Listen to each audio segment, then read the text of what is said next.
force for peace in public. About sending lethal aid to Russia for the war in Ukraine. China can't have it both ways. It can't be putting itself out as a force for peace in public while it, one way or another, continues to fuel the flames of this fire that Vladimir Putin started. We want to dig deeper into this. Joining me now are the chair and ranking member of the House Intelligence Committee, appearing here together, Republican Congressman Mike Turner of Ohio and Democratic Congressman Jim Himes of Connecticut. Gentlemen, welcome back to Meet the Press, and thanks for coming on together. Thanks for having us. Before we start on this stuff, this train derailment overnight happened in your congressional district. I know the shelter-in-place order is no longer. What more can you tell us? What more have you learned, and is the federal government responding? Sure, this truly is outrageous. You know, Ohio is sort of the crossroads of America, both on the road and in rail. An unbelievable amount of goods travel through Ohio, some hazardous. What we've seen, recently with the risk to communities is unacceptable. Luckily, it seems we may have missed a bullet in this one, that this train may have been empty, and it looks like that hazardous materials is not going to be a threat to the community. We'll have to see. Is it clear, do you think it's clear that the freight industry isn't well regulated and needs to be? Oh, absolutely. And the fact that we're having derailment after derailment shows really the lack of investment, the disinvestment in our infrastructure, and that needs to change. Let me move to this. Congressman Himes, I'll start with this. I know both of you have been getting these briefings. Another warning to China. We heard it from the Secretary of State about arming Russia. Our reporting indicates that this actually came from our intelligence inside of Russia, confirmed around was. How serious is this threat, and do we know if China has made a final decision? Well, no question it's a serious threat. We've seen the Russian military obviously come apart. The Chinese could reverse that in the same way that the Iranians are helping the Russians right now. I think the administration is doing the right thing by saying, don't do this. Now, it doesn't surprise me at all that there's a debate inside China about whether they should do this. Hopefully wisdom prevails. I couldn't help but note in the Chinese proposed peace plan, the 12th point said we need to focus on rebuilding rebuilding Russia. I can imagine the Chinese see a lot of business there. Obviously, if they're part of the Russian assault on Ukraine, they will not get that business. So no, I don't think a final decision has been made, but I do think it's wise for us to say, don't go there. Congressman Turner, you've noted that we have a different posture now in our intelligence. We're releasing more of it. Do you think more of it should be released to make sure the world believes us? Right, well, and obviously you've seen with the CIA director even calling out China on this issue that they're considering it as a huge shift in policy. And what we're seeing is the administration using intelligence to try to impact the outcome of policy, right? So they're not just saying we happen to know this and looking to hold someone accountable. They're trying to thwart them, to stop them from doing this. And the problem with China entering this is because, you've got the West giving weapons to Ukraine. You've got Russia depleting their stores. We obviously, the West together, have an ability to impact Ukraine greater than Russia alone does. That would be an inexhaustible source of weapons if China in its production capacity supported Russia, and that would change the dynamic. What kind of intel do we have on the state of the Russian army, Congressman Himes? Meaning, we've seen some reports that they may be running out of munitions, they have some issues. What does our folks say? Well, so neither Mike nor I can get too deep into any particular intel, but you don't need to get too deep into intel. Consider the fact that you see every single day on television, which is the entire Russian army cannot take a town that nobody had ever heard of a year ago, the town of Bakhmut. Now, Mike and I have been doing this long enough that we remember when we literally devoted hundreds of billions of dollars and much of our national security apparatus to this beast of a Russian military. Today we see that they can't, if even with the push of the president, Vladimir Putin, they can't take a town. That doesn't mean they're not still dangerous. They have nuclear weapons, but they are not what we thought they were. I want to play something. Sergei Lavrov was at the G20, Congressman Turner. And wait do you hear the reaction to something he said here? Let me play it. The war which we are trying to stop and which was launched against us using Ukrainian people, of course, it influenced the policy of Russia. There's nothing like being able to say the phrase, the world is laughing. Completely. The world Spontaneously. is laughing at this. Spontaneously. What should the West use a moment like that for? Well, the thing about both Putin, Lavrov, and even Medvedev, although he's supposed to be the new face of a new Russia, come from an era where they controlled Eastern Europe. They could say things that were not true, and people believed them because they controlled information. Today, information can't be controlled. So the laughability of what they're saying, the ridiculousness of what they're saying, is easily exposed. All right, let me move to the issue of these classified documents. Nobody seems to be satisfied with what you got. Congressman Hein, does that include you? Were you satisfied with the briefing? So we have a lot more work to do. Look, I think as the leaders of the Intelligence Committee, our number one job is to make sure that the DNI, the FBI, whoever needs to do it, does everything they need to do to protect the sources and methods that might have been exposed were any of those documents to have been out in the wild. So there's a lengthy process to figure out that. And I can't speak for Mike, but I will tell you that though we have been briefed, we've got a lot more to do to make sure that the government is doing what it should be doing. Well, let me ask specifically, do you know what the Trump docs are? Congressman Turner? Do you know what the Biden docs are, and do you know what the Pence docs are? No, but there are some things that we do know. And first off, Let me stop there. No? They didn't share with you those things in a classified setting? Right. Why? Well, first off, in the things that we do know, one of the things we know is that the FBI is not being forthcoming. They're not giving us the information. They're claiming that it's going to affect the outcome of their investigation, which of course it can't, because the people who are the targets of their investigation know what are in those documents, and we have the clearance and the ability to look at these documents. We also know from Avril Haines that she said that she was not consulted prior to the raid on Trump's Mar-a-Lago home. That in fact it was not a national security basis. So as we go through this process, as they give us the category of the documents and their assessment as to who had access to them, who did not have access to them, we're beginning to build an understanding. But the thing that we know is that it's unbelievable that administration after administration is apparently sloppy and messy in their use of classified documents. And that's one thing on a bipartisan basis we have to address well beyond just this. This has to change, where classified documents are under a certain amount of control. But Congressman Hines, do you at least know the classification levels of these docs? Do you know, is there a distinction between the Trump docs, the Biden docs, and the Pence docs, or not? So we have not been shown anything that would allow us to draw that conclusion, and we got to be a little careful here, because what we were shown. So you weren't briefed much. Well, we were briefed, but let's just say that neither one of us are satisfied that we got enough information to execute our primary responsibility of making sure that sources and methods have been protected. We've got more to learn before we can be satisfied on that. So right now, you have no idea whether these were the highest level Well, we didn't say or the mid-level? We didn't say no idea. Okay. Again, we can't get too into the details. We got a flavor for what was there, and I won't speak for Mike, but I will tell you, having been given a flavor, this is a very serious issue. This wasn't stuff that we can say clearly does not matter. It matters. In all three cases? Well, again, Or are we you don't not know. ready to We don't know yet. One thing I would tell you, Chuck, which is important, which is also the symbolism of the fact that Jim and I are here together. I was just going to say, Devin Nunes had a we- shift. I don't know if would have done this. Right, we have shifted, and it takes two to shift to a bipartisan basis. And you see it on the Senate side, too, with Marco Rubio, Right. Senator Warner. And the approach to this issue of the Biden docs, the Trump docs, and the Pence docs, we're looking at holistically, what do we have to do to fix this? How do we address this? What were the risks involved? And you have to understand also that without Congress having asked, there wasn't even a risk assessment being done. We were the ones who initiated this. That's part of the I concern. get the sense that the intel community doesn't trust Congress. And you guys, is that fair? Do you think you guys have to rebuild you have to prove to them that you're trustworthy with secrets? I would say it's more of a tension between the FBI and Congress than it is the intelligence community, because we're There's having more FBI in Congress. Absolutely, and I think that's going to come to a head over the next couple of years. You're seeing it in a number of areas where they're just not, they are not special. They don't have greater privileges than the president does, and they're continuing to act as if they have some privilege to be able to operate without congressional oversight. Congressman Hines, I'm curious what that piece about sort of the tension between Main Justice and the FBI having to do with retrieving the classified documents from Mar-a-Lago.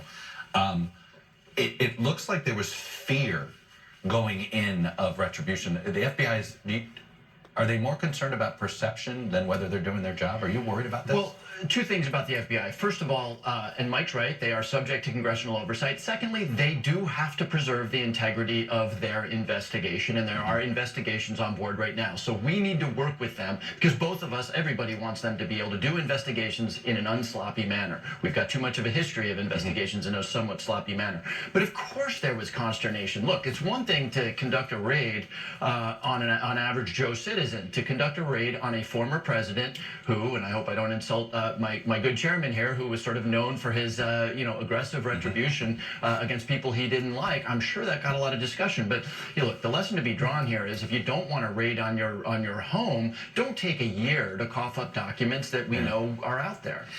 The COVID origin. Go ahead. Or 6 years, because Biden took 6. Fair enough. The one aspect that's important here is that Merrick Garland did an unbelievable, terrible political miscalculation. He appointed a special prosecutor against Trump, not realizing he was going to end up having to appoint one against his own boss. Right. And how that's going to play out is going to be amazing. Let's talk about the COVID origin situation.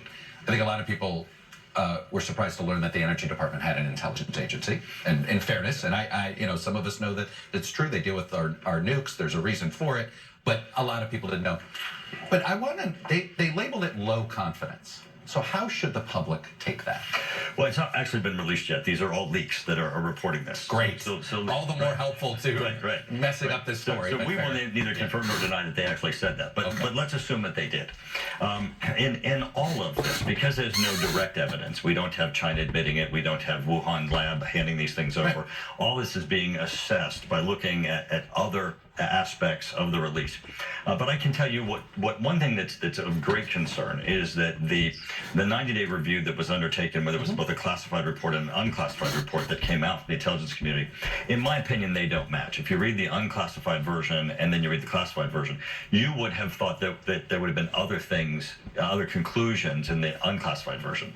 And I think that's what we're seeing now is beginning to leak out, is that there are people who are saying, wait, I disagree with the underlying conclusion of the unclassified version. Congressman Himes, we're told this is still a minority view, but the FBI director basically, it seems, to use the Energy Department leak as he wanted to go out there and he reaffirmed something that we had already known, that the FBI was leaning more towards leak.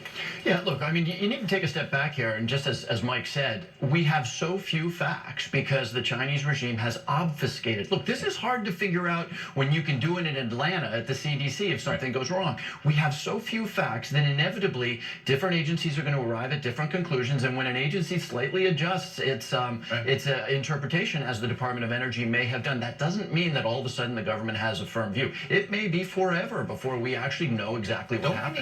Don't we need a 9/11 commission, something like this? I mean, isn't this? We need the Chinese to cooperate. Don't we need something like this? Well, the Speaker, Kevin McCarthy, has appointed a COVID select committee that is bipartisan and is beginning this process. In addition, there is now a China select committee looking at really 360 the issues with respect to the national security threats of China. So those things are moving forward in Congress beyond just what our committee's doing and other committees of jurisdiction. There are now committees that are solely focused on just this issue. All right, Congressman Turner and Himes, this is terrific. I look forward to doing this quite a bit with you guys over the next session. When we come back, is it still Donald Trump's Republican Party? Well, it sure looks like it. And if you're one of his opponents, how do you navigate those waters? I'm going to ask Republican Governor Chris Sununu of New Hampshire, who's considering his own run next.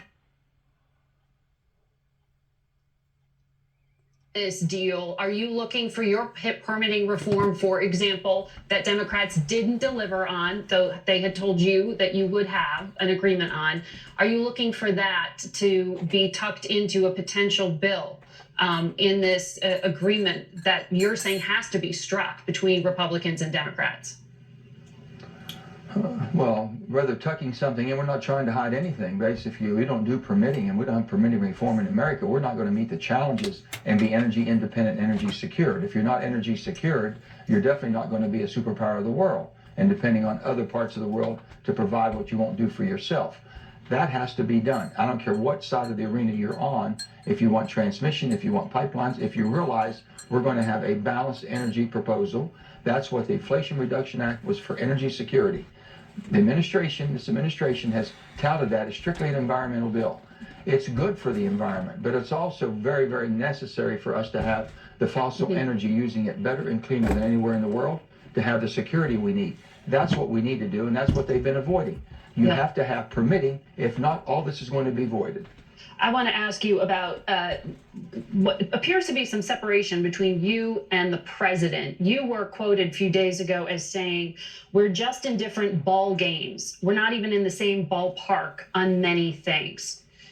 Are you going to endorse Joe Biden if he runs for re-election? Oh, there's plenty of time for the election. This is the problem with America right now. We start an election every time there's a cycle coming Yeah, he's up. the leader of your party. No, the bottom line is let's see who's involved. Let's wait until we see who all the players are.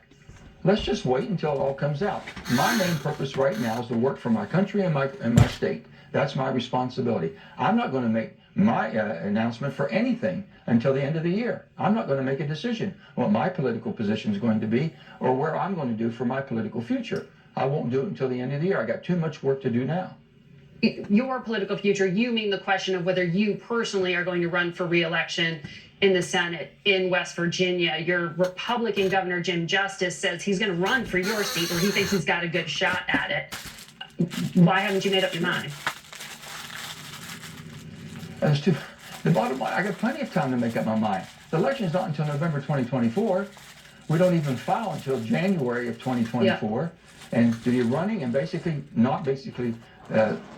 looking at the problems you have, we've got a runaway debt, we've got inflation that's killing people, we've got an unsecured energy, we have a border that's out of control. You're telling me we're in the same ball game, in the same ballpark? I don't think so.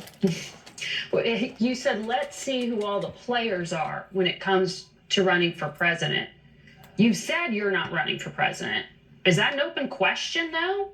I didn't say that. I didn't say anything about that. The bottom line is I will make my political decision in December, whatever it may be. To run for president? I'm not taking anything off the table, and I'm not putting anything on the table. I said I'll make a decision in at the end of this year.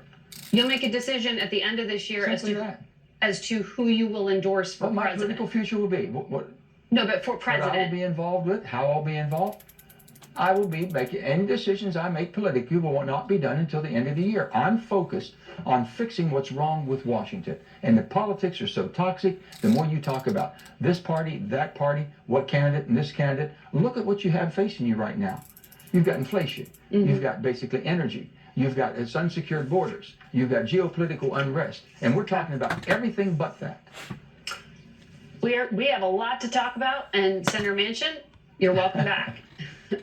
We got to leave it there because I'm happy to come back, Margaret, anytime. Senator Manchin was just talking about not wanting to talk about campaign 2024, but we're going to do that. It is up and running because frontrunner former President Trump was in the Washington area yesterday speaking at a conservative political gathering where he had some pretty tough talk about what would happen if he is not reelected. Our Robert Costa spoke exclusively with former Maryland Governor Larry Hogan about why he is not jumping in. I think by sitting out, the field maybe is a little tighter. I hope so. It's a little harder for Trump to get that nomination. I sure hope so. Thoughts here. We're going to be talking with him next, and you'll hear more from that interview with Governor Hogan. It's easy to think that all money managers are pretty much the same, but at Fisher Investments, it's really sad whenever our politicians today focus more on the race of running for whatever office that they're running for versus trying to figure out a solution to the problems of the will of the people. It really is. And I think that's one of the things that has stagnated our American government, regardless whether it's federal, state, or even on the local levels, is that there's too many cooks in the kitchen and there's too many people that wants to showboat that are in it basically for their own self-interest versus for the interest of the people. I think that's pretty obvious towards what has happened in the past 30 plus years, towards seeing how that this great nation has been flipped totally upside down on its ear.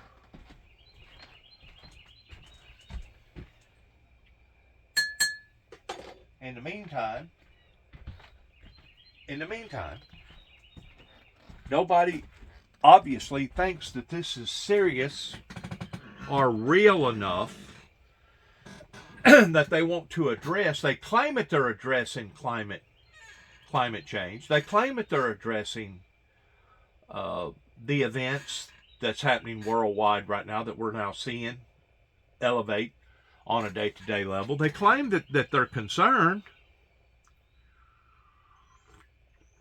but yet no, we're still not seeing a grand finale, mighty movement coming from the church, coming from the churches. And I've said all along, and I'll continue to say, just as the Lord talked about cleaning the house or cleaning the cup, that you have to first begin at the primary source, which is the internal source. And if the church committees, if the church groups, if the worshiping centers that so supposedly believe in the Lord Jesus Christ, if they're not willing to conform and come together, pull together in that, this country is basically vulnerable for anything to occur. Another 9/11, another Oklahoma bombing deal, another pandemic that isn't being properly handled right, another country invading another country. I could go down a long list of the troubles that I still don't think today that the big money heads, the money players, haven't been convinced of just exactly what reality that we're in. I'll put it in this perspective. Yesterday, or the day before yesterday, today's Sunday. Yesterday, which was March the 3rd or something like that, the winds blowed here approximately for 70 miles an hour, give or take, for about 7 hours. And to have that type of force of winds in northwest Tennessee is basically unheard of for that long a time. Now, it snapped power lines and it pushed old trees down and limbs, and there was power outages all over the state of Tennessee. More so, I looked it up this morning, more so up towards the other side of Tennessee River, going up towards Clarksville, Dover, and up into that area. More so the county region up in that area that's out today, which indicates that same weather pattern that come through here with 70-mile-an-hour winds actually become more aggressive as it got into that area, because the state of Kentucky didn't just get 70 and 80-mile-an-hour winds, but they got an outbreak of tornadoes. The energy had already become so forceful in a vicious, violent way that they, I think about 5 people's dead, and an outbreak of tragedies from A to Z, and power outages that they're still having to deal with. You may be asking, what are you saying? Where are you going with this? I'm saying that the things that I discussed openly that I was persecuted for pertaining to major electrical disturbances that was going to be falling here upon to the planet was obviously not taken in the right perspective, number one. Number two, various people that wanted to destroy me tried to put me in the category towards me being a monster, like I was trying to hurt society versus trying to help society. That's number two. And number three, the founder of the Windmill Ministries has said again and again and again that there has been an ongoing pattern ever since the late 80s in the Ronald Reagan administration towards basically wanting to clam up, shut up, or do away with the founder thereof, towards basically silencing him. And if they couldn't silence him in one form, they was dead set in wanting to silence him in another form. Now, people can put on all the fake facades that they want. They can lie to themselves. They can lie to the public. They can lie to other government officials. But as we get further into this, I promise you, the aggressiveness in regards towards Satan coming down in great wrath, just as the Bible talks about, is only going to aggressively get worse until we do see that spiritual movement. I've said this before. When you make the Heavenly Father angry or displease him to the degree that he is willing to walk away from us as a global society towards basically looking down at Lucifer and saying, do your job, sick 'em. Because they continue to blame the horrible things on God versus blaming it on the right source, until people get that right concept that they're supposed to have about the spirituality concepts, we're going to continue to be in this stalemate, and we're going to continue to see more destruction like you would not ever even begin to believe. Now, just the other day I was reading that there was some sort of a riot in a school. I don't know what started it. I don't know exactly where it was. I don't know if it was in Tennessee or where it was, but to think that we're having riots in school whenever I was growing up was absolutely unheard of. But whenever you take a bunch of children, kids, that obviously are smarter than the adults to the degree that now they're retaliating because of what the adults either have done or have not done, you can expect more of this to be surfacing in not only schools, but in other areas of our everyday lives. And people just don't get it. Or if they do, they're not letting me be aware of it, that they're getting it, that we're under a siege, a spiritual siege, in regards towards how that this great nation is being ravaged again and again and again and again. And until we reform, and until we're willing to open up our eyes, and until we're willing to go back, just as the Bible talks about, to do thy first works over again, we are steadily declining. We are in a spiral evolvement right now that is not getting better, but getting worse, which once more is contrary to the Word of God in having a form or a position of peace.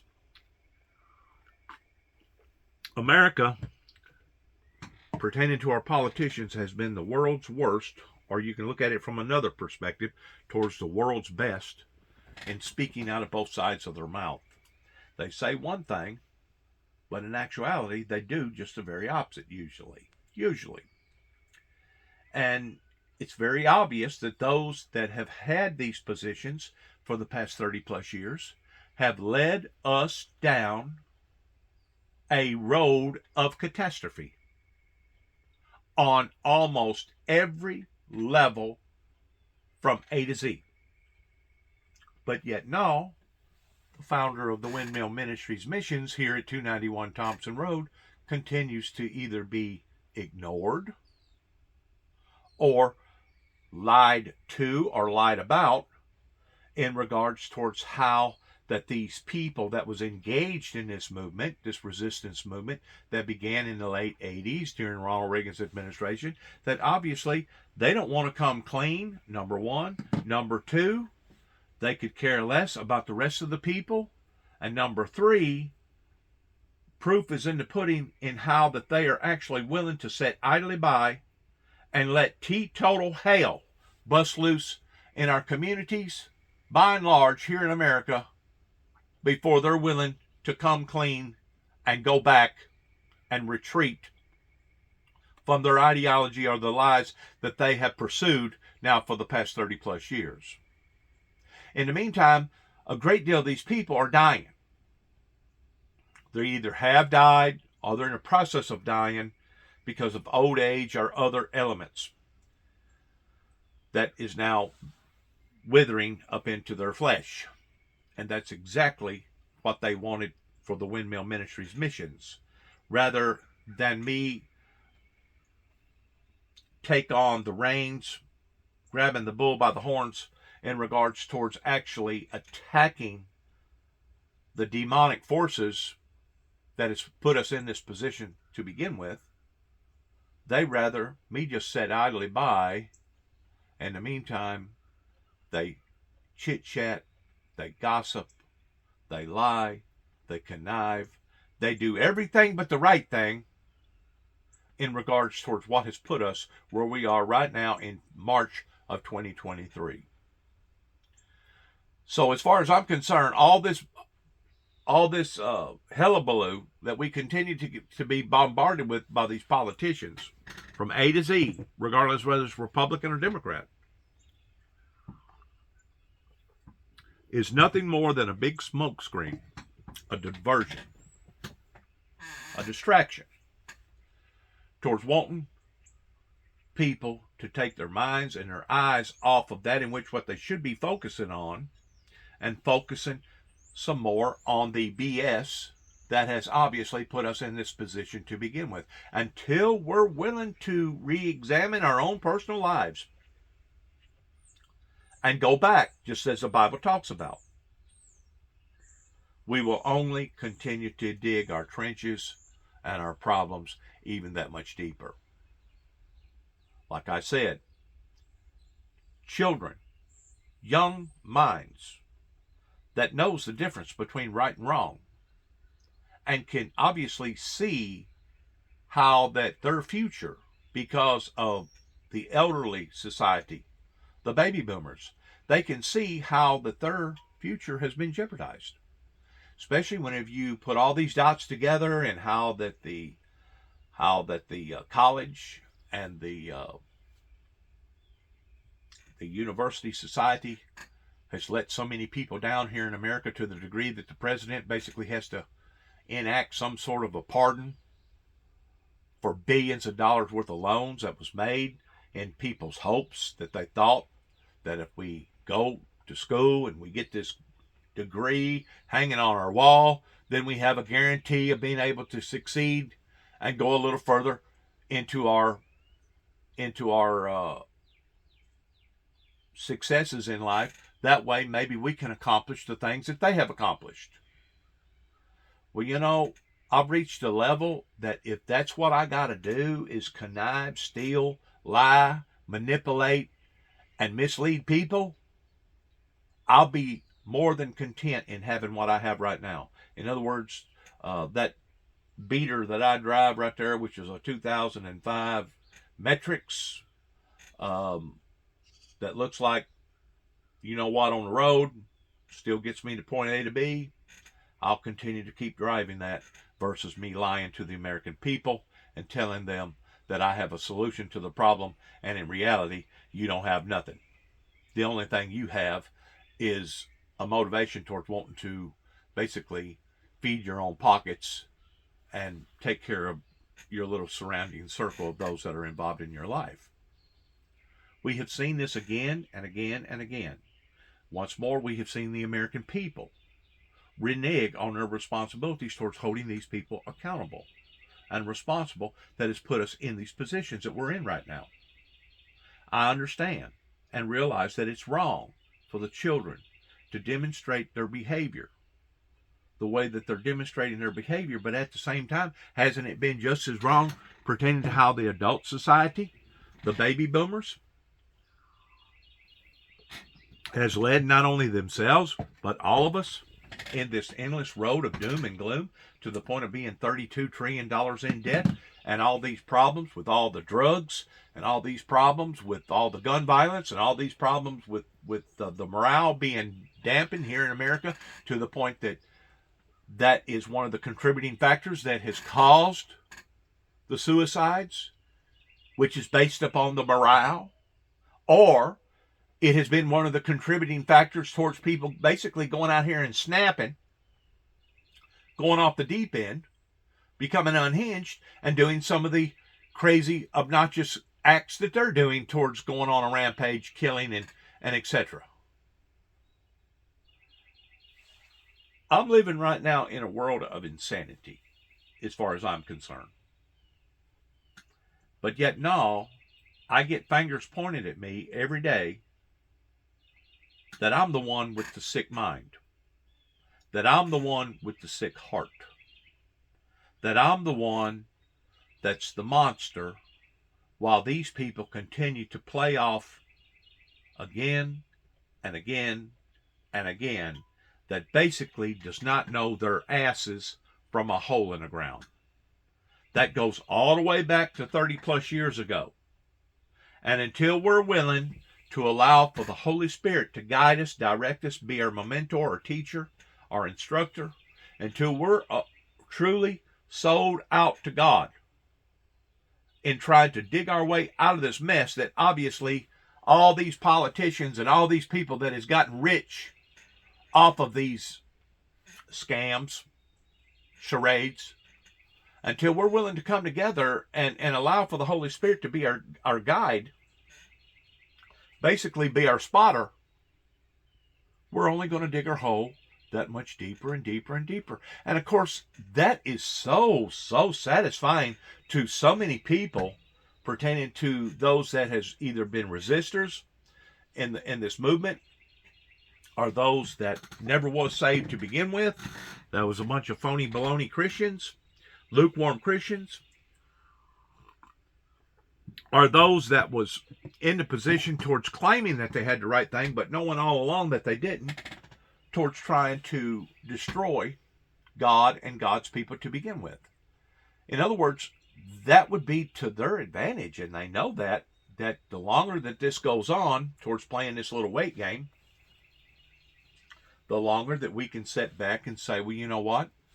The things that the founder of the Windmill Ministries missions was trying to succeed in, pertaining to peace and utopia, was nothing but a fluke. Well, you know who's causing the fluke? They are.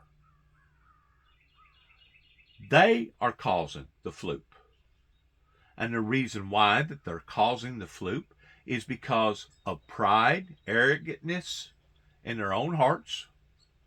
And they rather watch the ship go down than to put the right person in charge of the ship to be able to steer the boat out of the troubled waters and the storms that we're obviously in. So whenever you're dealing with a hopeless situation like this, inevitably the devil is going to come down again and again and again, regardless whether he's coming down in the forces of nature pertaining to the weather.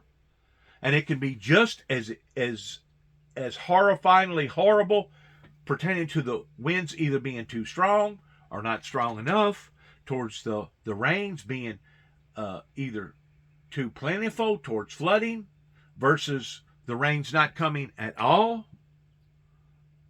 It can be just as erratic towards seeing snow that needs to be brought out west, but it don't need to be coming in bushel baskets to the point that now they're worried about avalanches and mudslides, and basically going into a state of peril of what places out west has went into just within the past few weeks in regards towards these major weather imbalances that are happening now, not just here in America, but all over the world.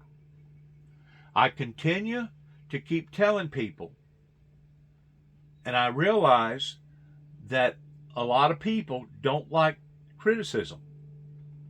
But there's a difference in trying to criticize somebody because you're just trying to make them look bad or feel bad, versus productive criticism is that you're trying to tell them these things so that they can improve their lives, they can improve their decisions towards how that they make their decisions for all of us. There's a difference in constructive criticism versus just regular criticism.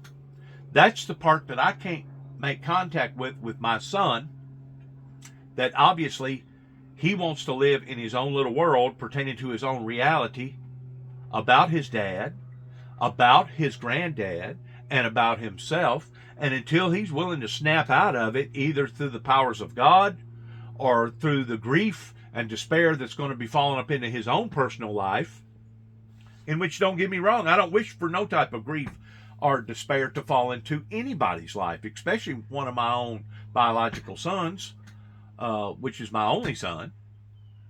But until people are willing to awaken and come out of this condemnationable spirit of discontent, we're going to continue to go further backwards, more so than what we are now. We're going to continue to see a radical weather changes. We're going to continue to see a radical problems that are only going to exacerbate themselves. We're going to only continue to see Russia and Ukraine basically turning one another into an onslaught of despair, of basically turning themselves into nothing but a bunch of murderers. And I understand, and I look at that from a different perspective whenever it comes to the Ukrainian people. Yes, they are murderers in a sense towards them defending themselves, but if they did not do that, they would become slaves once more to the Russian concepts of their slave masters, in basically becoming their own slaves again. Similar towards what we've seen the Afghanistan women and children and men become slaves to their slave masters pertaining to the Taliban and the Jihad and all those terrorist groups over there in Afghanistan. We Christian people, the true Christian people, are very aware towards what's happening, why it's happening. But we're also very aware that it's going to take an internal movement from God, of God, in the people, if we're ever going to see it change and reverse. And in the meantime, as we're being thrown off into this great sickbed that it talks about in the Bible, the next thing to look forward to, according to the Bible, if humanity is not willing to change course and go to the right, the next thing that we have to look forward to is being thrown off into great tribulation. And if people think that the weather, the forces of nature, has become aggressive, in which it has, if people think that the weather has become intensely violent, in which it has, they ain't seen nothing yet. They have not seen nothing yet. If they continue on this course, on this vigilante course that they're on right now, and not wanting to become subjected to the Holy Spirit. That's the bottom line. God said that he would lift his hand of protection off of that nation, or off of that group of people, or that individual, to the degree of letting them believe a lie and to be damned. I can see that not only in the Western world, but I can see that over in Russia. I can see that over in the Middle East. I can see it over in India. I can see it in places all over the world, towards how people are asphyxiated towards wanting to handle their own problems in their own ways. And that's the very thing that created the problem to begin with, is that they was wanting to handle their problems in their own ways. That's the very thing that has caused this grief and despair and agony to fall upon the people that Satan, the demonic forces, the Luciferian Lucifer, brought upon to humanity. Any type of grief, physical grief, financial grief, emotional grief, any type of spiritual grief, is grief that has come from the enemy, the adversary.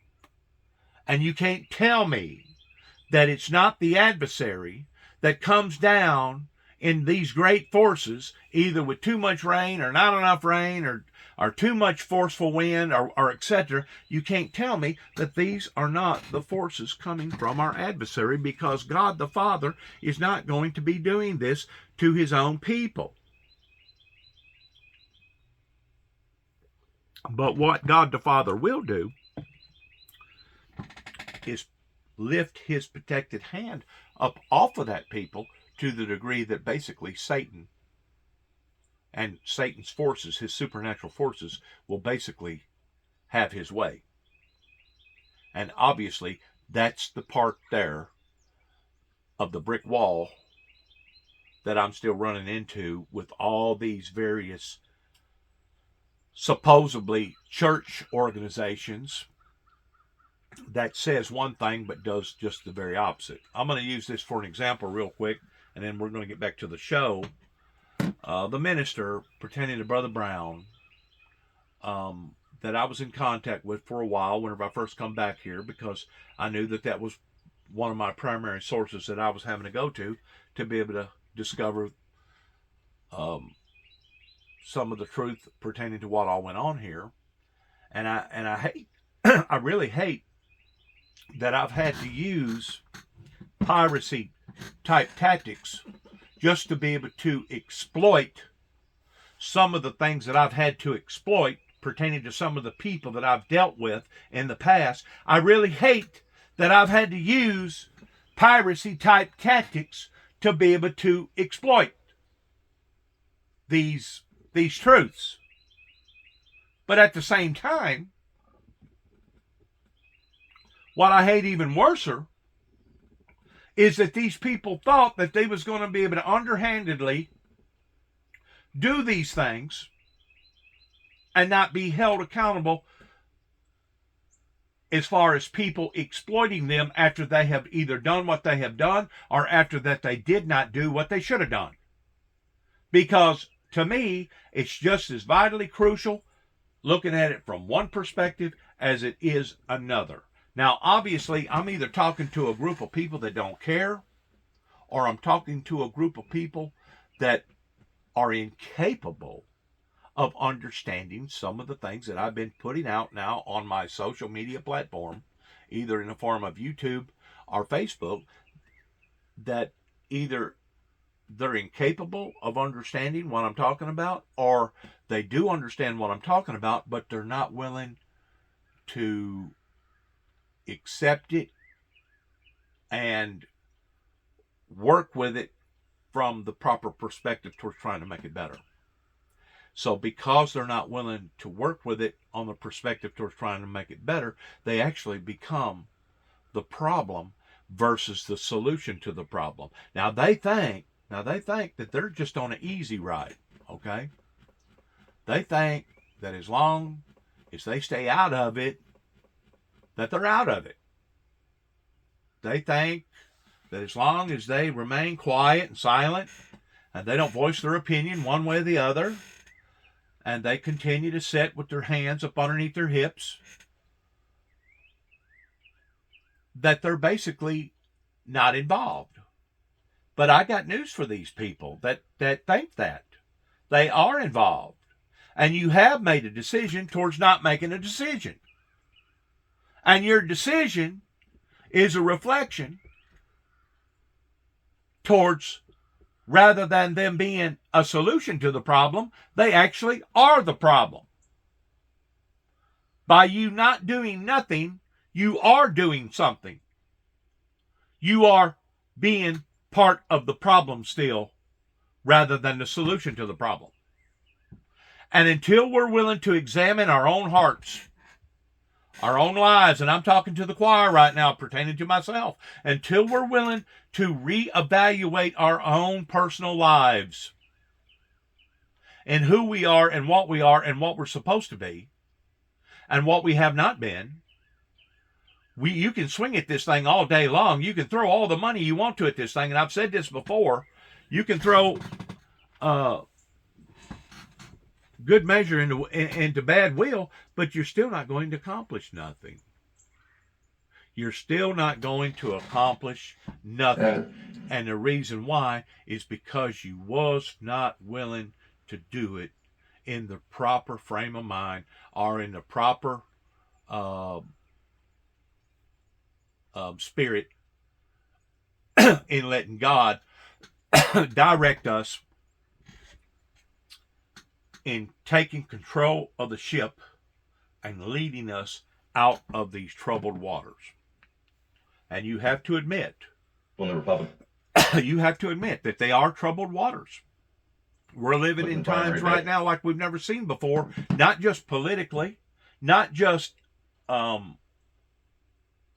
communitily speaking, not just spiritually speaking, not just emotionally speaking, but in every concept from A to Z that you can think of. And I'll always still believe, just like the little farmer that planted the crop and only about a third of it or maybe half of it come up, that at that point in time, that farmer must make a decision. And by him not making a decision, he has made a decision. And the decision is, do I continue to stay steadfast and be satisfied in what I have, pertaining to only having a third of the crop grow up, or maybe even a half of the crop? Or do I take a chance in disking it all back under again and replanting, and hopefully the blessings of God will be up onto my life to the point that at least 85 to 90, possibly even 100% will come up out of the ground towards the point that I have a yield that's going to be twice as good and twice as strong as what I ever thought about by leaving it like it was. So by the farmer making a decision towards not making a decision, he's already captured. He's already caught. To the degree that by him not making a decision is in fact making a decision, because now he has to settle for what he's already got. And that's where we are right now as an American citizens, especially in the church world, that if we are satisfied in what we got, which according to the psychiatric community is a sign of insanity, by continually doing the same thing but expecting different results. If you're going to have different results, you're going to have to go at it in a different frame of mind. And if you don't do that, guess what happens? Lessons will be repeated.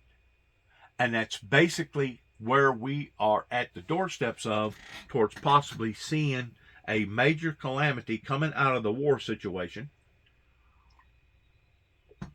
especially if China gets involved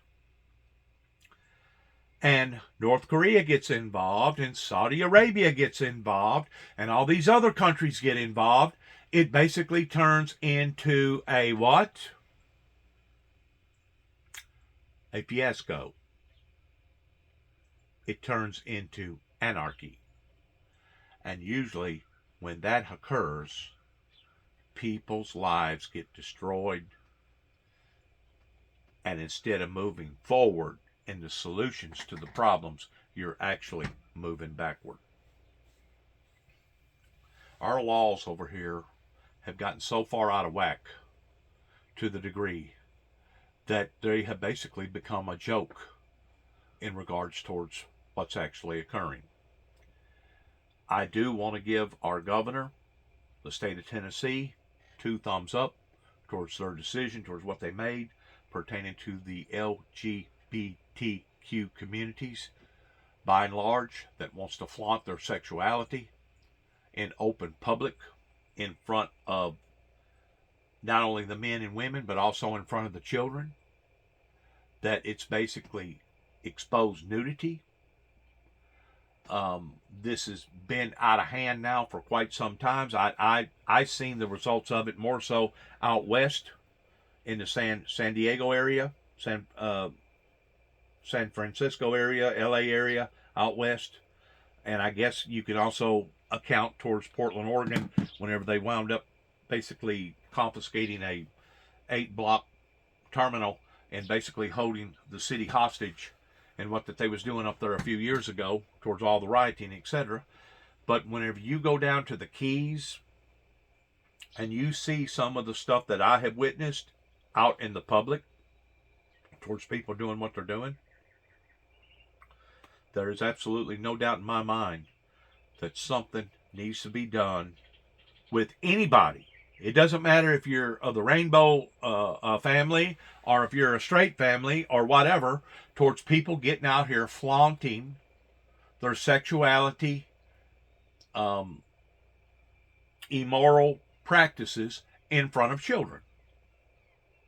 And whenever it comes to the telephone industry, AT&T,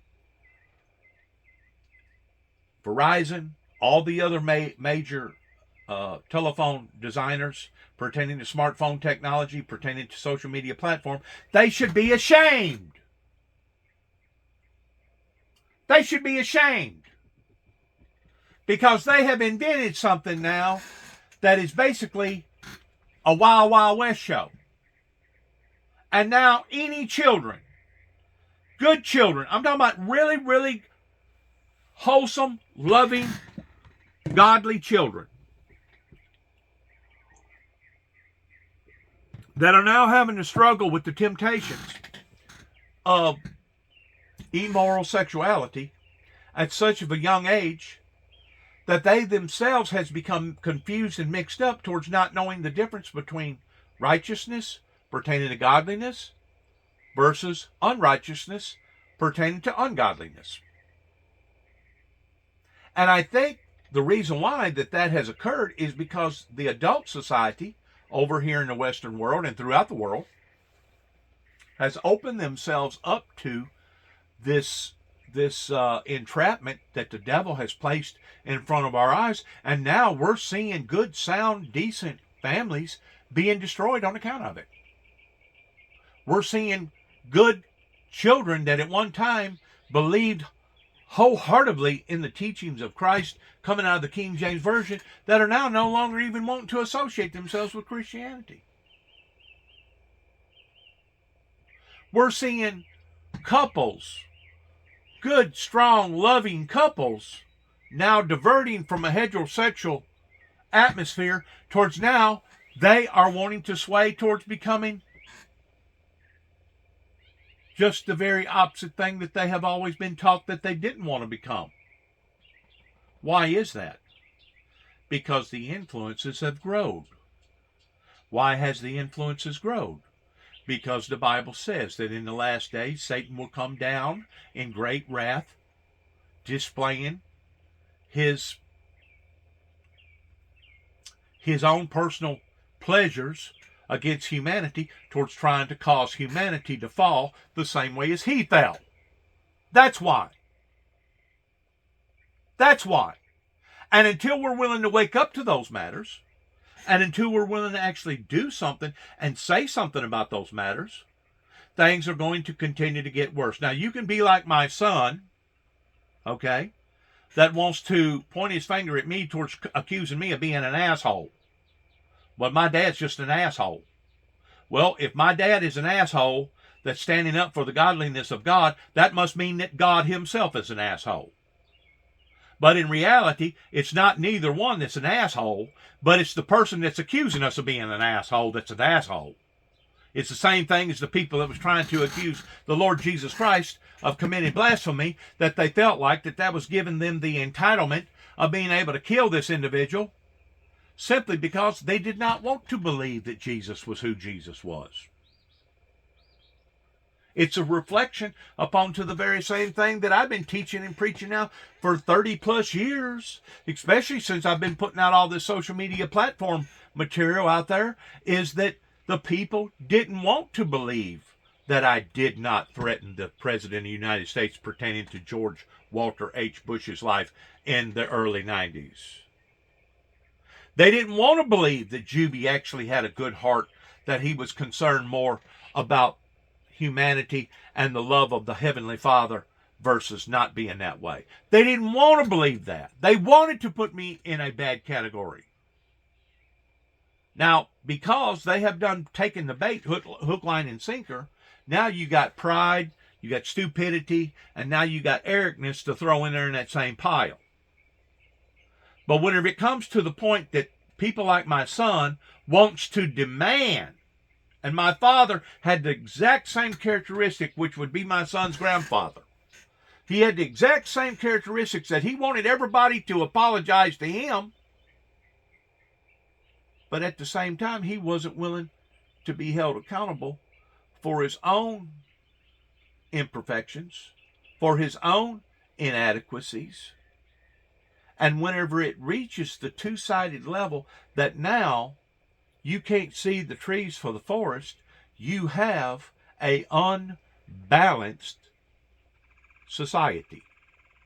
You have a unbalanced relationship, regardless whether it's coming from your son or your daughter, or it's coming from the teller down the road that helps take your money whenever you pump in the gas or you decide to go in there and get a candy bar. Whenever it becomes that unbalanced to the point that the Christian society, regarding the anti-Semitism that has grown and grown and grown so severely in this country and all over the world, to the point that now we as a Christian society are supposed to be the ones to kiss everybody's tail, but we're not supposed to stand on our own 2 feet regarding in regard toward what we believe and how that we have been taught. Then you have a deplorable, messed up, perverted society. And until we're willing to go back, just as the Bible talks about, and you've heard me discuss this again and again and again, go back, just as the first 4 chapters of Revelations discusses, towards doing our first works over again. And that means to do it in a unique, sincere, humble way. And I realize that the temptations out there are severe, that the temptations out there are real, that this test that we're all in right now is as real can ever become. I also know that if we make the right decisions with the right Lord and Savior, God himself will save us and will pull us out of this storm back into smooth or smoother sailing waters. But as of right now, the direction that we're spiraling into is a direction towards doom and gloom. Doom and gloom, and we have the devil and the devil's people that is out to steal, kill, and destroy to blame for this. Now, if you're waiting for a confession to come out of Satan or Satan's people, odds are you're going to be just like the individual that had that court of that prosecuting attorney that basically has now been accused of killing his own family. You're basically going to be just like O.J. Simpson, and you're going to deny it all the way to the end by telling everybody, well, if the glove don't fit, we must acquit. Okay? But you know what? God ain't going to quit. Matter of fact, not only is God himself not going to acquit, but God is not going to quit whenever it comes to seeing justice performed here upon to the planet of people that needs to be held accountable. Now, if you want to take people like myself that are being the messenger in regards towards the messages that I'm putting out, if you want to take your anxiety and your emotions out on me, well, that's fine.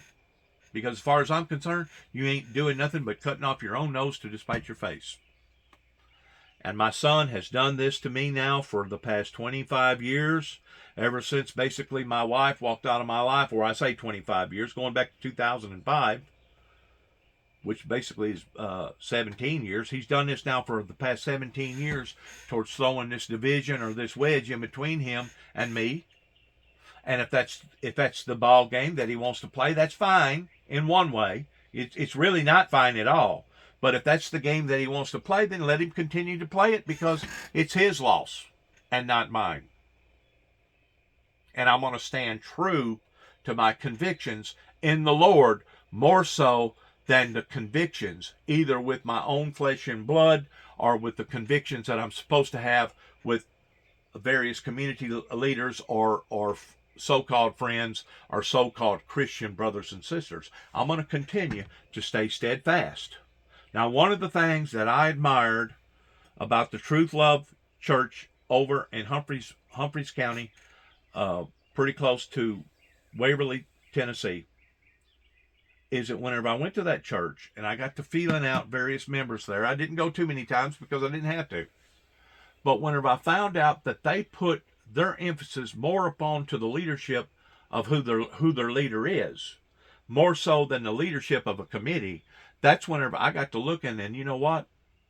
That's the way that the church world is supposed to be run. You put certain people in charge towards being the main conduit to the Heavenly Father. That conduit now is working directly with the Holy Spirit. One or two things is going to happen whenever you assign a person like that towards that. Either they're going to be dead set on the money, or they're going to be misleading, and they're going to be nothing more than a wolf in sheep's clothing. Anytime you put stuff before a committee, regardless whether it be the deacon body or however way that you want to categorize it, now you're breaking it down into the eyes of man versus the eyes of God. And I realize that whenever a man of God truly is a man of God, and he gets up on a pulpit and he basically breaks the heart or he hurts people's feelings that's in the congregation, he's not doing that to damage that group of people. He's doing that to build that group of people up. And you got a choice. You could either walk around with your feelings on your shirt sleeve towards getting your feelings hurt a little bit, or you can wait this thing out and wait into a grand finale, storm comes into your life, and then once you get damaged that way, there may not be no rebuilding back. You may be torn and worn and hurt and crippled so badly that you won't never fully recuperate. And like I said, that's basically where we are now here as a society in the Western world. I can't speak for everybody else because I don't live in other parts of the world. I've done quite a bit of traveling, but I haven't really traveled to places like Europe and Germany and England, Sweden. Hadn't traveled no further than basically Mexico and Canada, because these are the two countries that's connected to us. But even in their cultures, I cannot validate the things that they need to do versus the things that they don't need to do, other than saying they all need to repent and turn to the holy, eternal, heavenly Father God through the teachings and the blood of the Lord Jesus Christ. Now, I understand that that sounds like the little boy crying wolf, and people have become callous to that message. And I understand that various preachers throughout history has thought that their message was the modern day message of the last day message pertaining to the end time messages coming from the messengers. I understand that. And I'm not saying that those people, a great deal of those people wasn't right in what that they was preaching, because it's based upon generation from generation, based upon the teachings of the Lord Jesus Christ that used a kernel of corn for an illustration. That the earth bringeth forth fruit of herself, first the seed, then the blade, then the ear, then the full corn in the ear. But when the harvest is come, according to the teachings of Jesus Christ, that's whenever God himself will putteth in the sickle. The sickle is the opening of the beginning phases of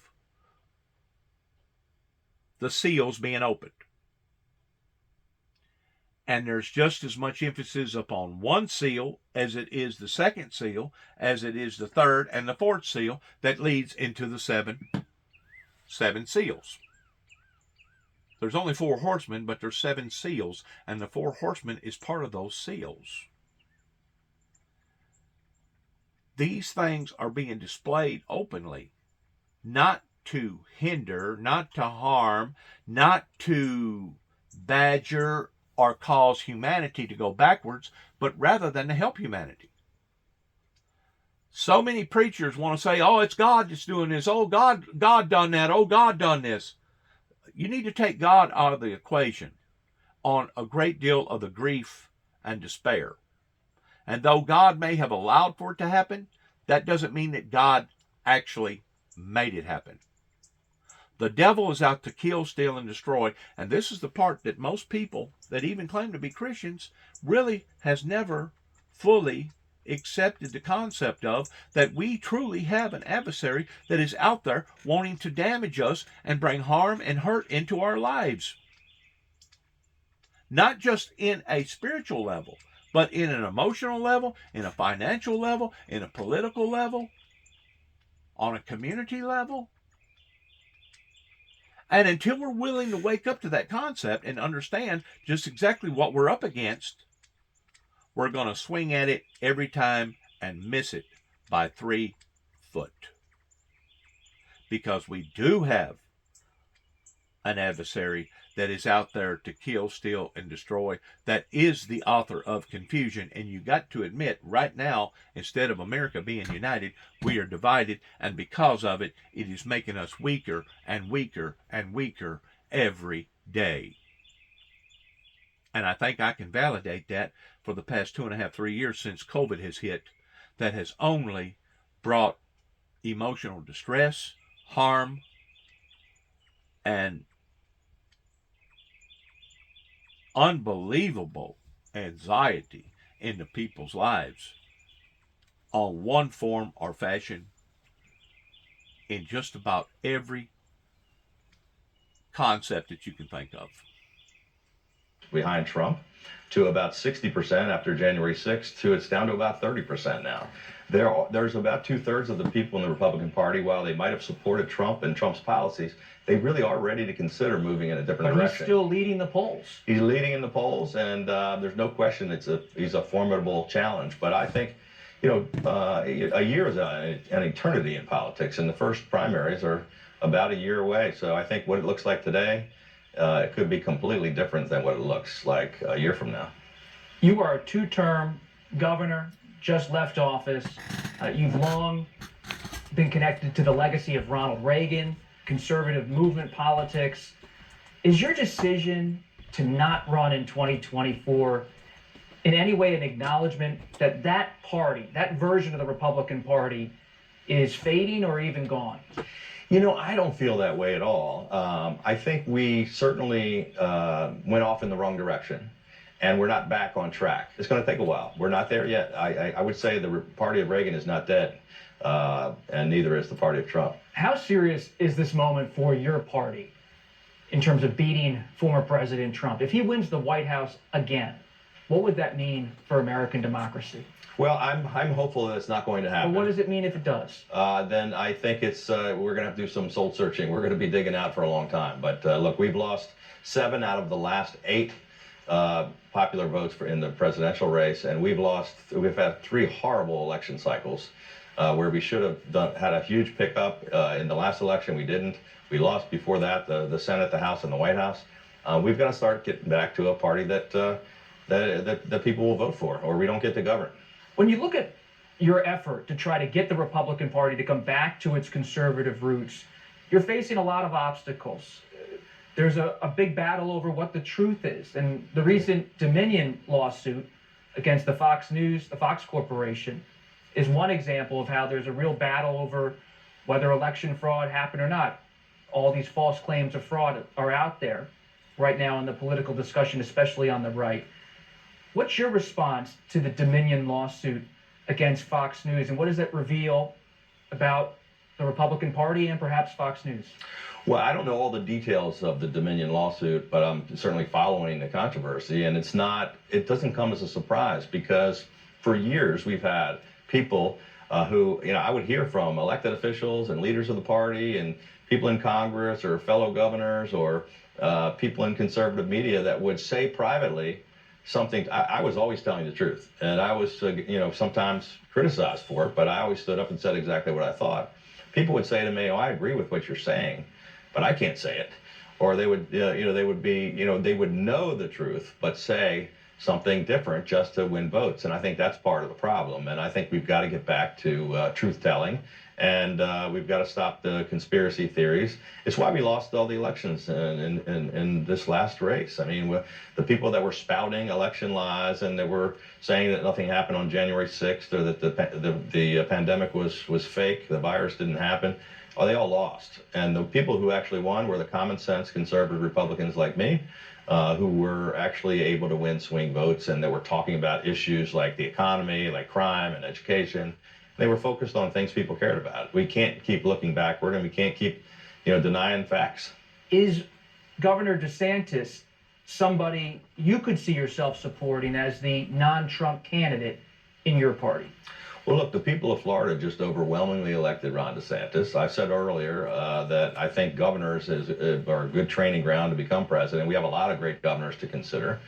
Maybe Ron DeSantis and I have different styles, but certainly he's got every right to get out there and make the case. Where do you stand on Governor DeSantis' efforts to counter Disney and its self-governing zone in Florida? The controversy to me, it was about telling a business that if you don't agree with me, I'm going to put you out of business or take it over. And I'm a traditional kind of small government conservative Republican who doesn't believe in heavy-handed, local governments telling businesses what to do. So we come at it from a different perspective. It's not about the issues themselves that they were fighting over, but how it's being handled, I would disagree with. He's talking about his battles with what he calls woke culture.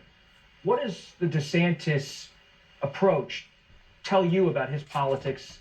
Well, I think he's going right after the Trump base, and he wants to be, I think, the younger, version of Donald Trump. And, he's trying to fire up the base, which is okay, and it may be a good strategy to win a primary, but my point was you have to actually focus on winning swing voters as well, or we'll have Joe Biden as president, and that's not what we need. How rough could it get, DeSantis versus Trump? Could it get rough? Time will tell. I want to say something whenever he talks about conspiracy theories. I look at conspiracy theories the same way as I look at Greek mythology. Greek mythology is basically an ideal. It is a concept that has not been proven. But once it has been proven, it's no longer considered mythology. The same way with where two or more shall come together in a movement is a conspiracy. Not a conspiracy theory, but an actual conspiracy.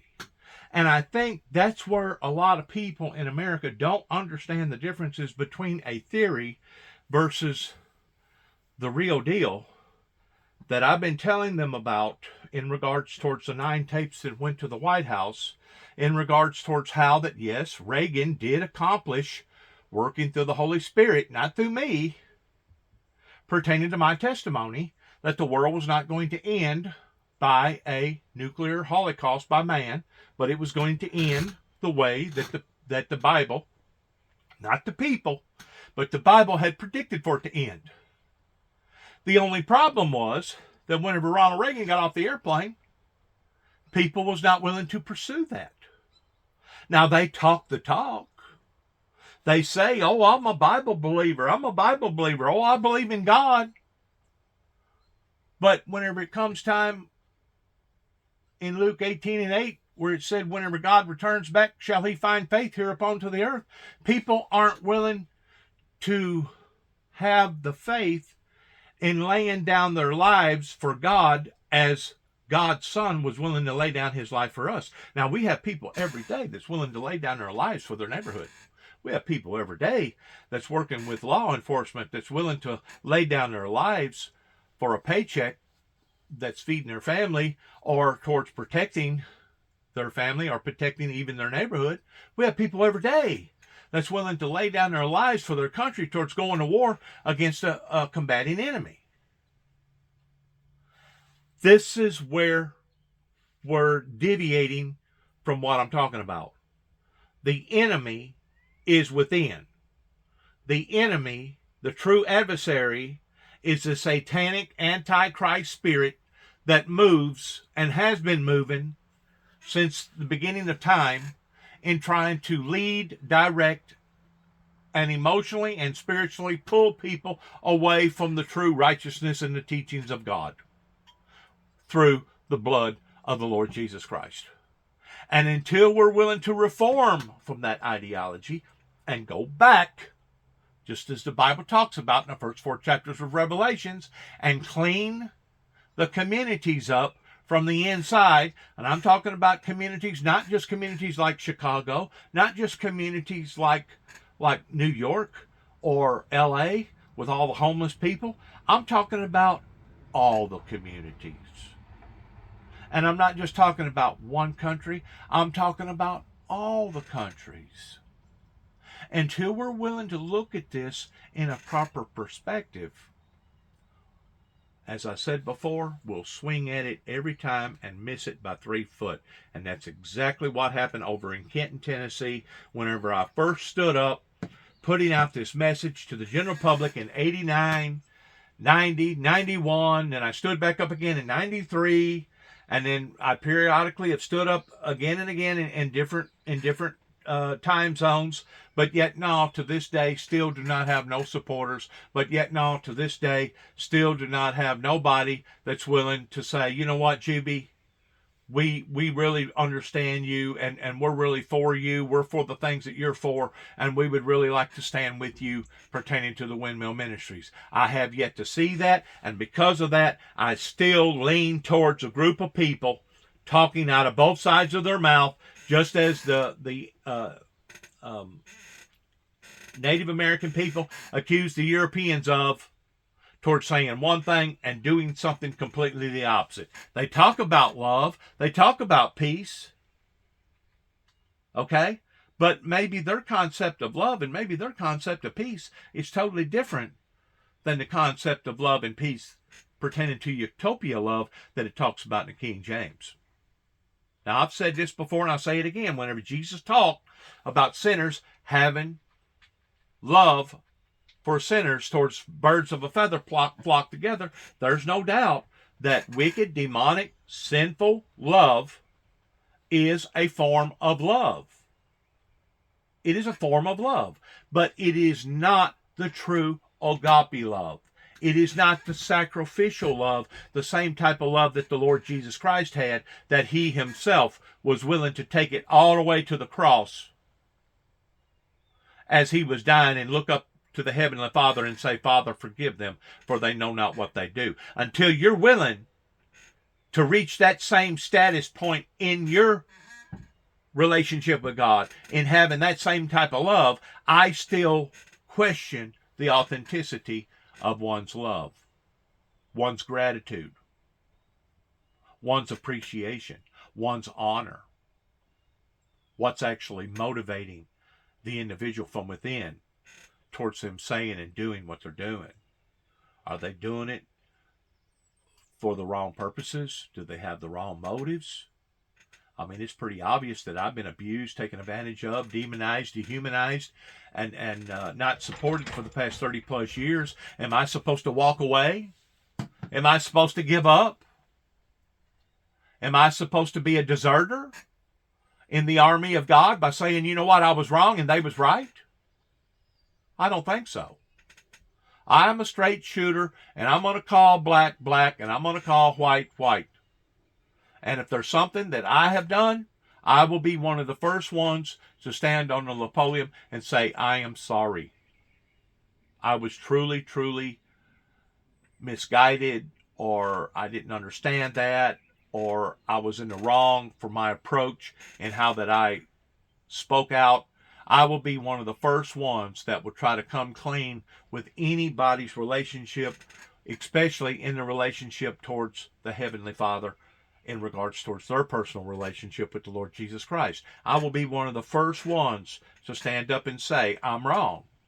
But at the same time, I'm also one of the first ones to stand out in God's army in speaking out towards being on the front lines. And I guess maybe that's the reason why so many people has taken so many pot shots at me. I guess in actuality, it can be expected that if you're really out there doing the things that the Lord requires for you to do, you're gonna get scars. You're gonna get hurt.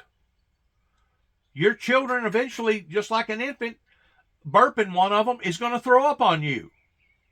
But just because they throw up on you does not mean that you're supposed to take the baby and then throw the bathwater out with the baby. You got to have a little bit of consideration in other people and other people's feelings. And sometimes people can be sincere, but at the same time, a lot of times people can be sincerely wrong. And that can go from A to Z. Just like the community around here that obviously thought that I was off my rocker. Just like the community around here that didn't put into the full equation in regards towards end time, true end time biblical Bible prophecies that it talks about that will occur in the last days. And we are seeing that on a day-to-day level, not just in the form of storms, not just in the form of too much wind or not enough wind, or too much rain or not enough rain, or pandemics, but our families has been destroyed, our communities has been destroyed, our political arena has basically been destroyed, and our churches by and large has been crippled to the degree that now we're no longer standing with one another.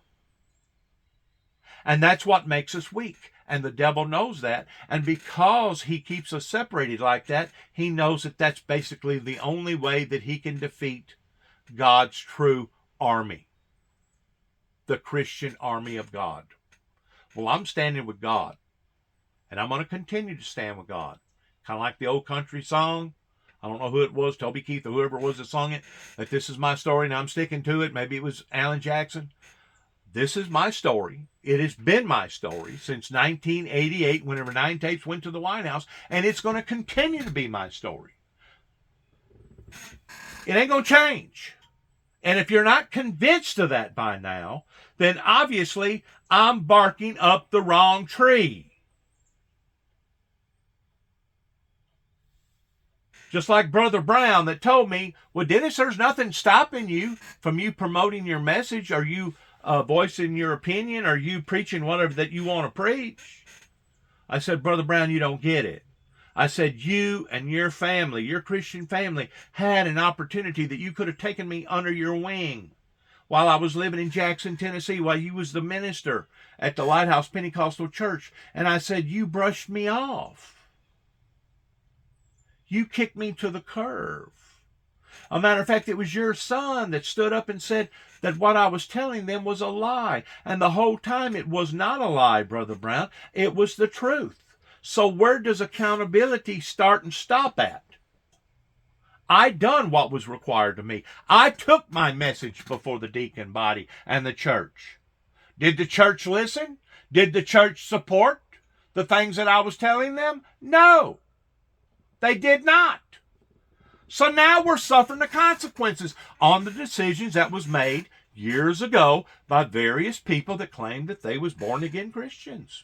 And if they're not willing to stand up in their accountability, that just speaks volumes about what type of people that they are to begin with. That's kind of like my son wanting me to apologize to him because I didn't hit it right on the head, right down to the very hour, right down to the very minute, pertaining to the invasion of Russia going up against Ukraine that demanded for me to apologize to him. But yet no, whenever it did occur, did I really get an apology out of my son? Well, I got a roundabout apology. He said, well, yeah, you was right. But he went on to say, well, it ain't really got that bad yet. I don't see people shooting people in the streets. Well, you know what? It did get that bad. And we have seen people tie their hands and shoot people in the head, and people getting raped and having mass graves dug. We have seen that now. Have I seen another movement coming from my son? Not that I'm aware of. A matter of fact, he's still cold and distant, and it's his way of him punishing his dad by him driving the wedge in between him and me. Which, once more, if that's the game that he wants to play, so be it. It's his loss, not mine. And he can snigger, he can laugh, he can make fun of those things all he wants. But the bottom line is this: I tried, and I tried desperately to regain a relationship with my dad while I know that he was dying. Right here on this property, I knew that he was dying.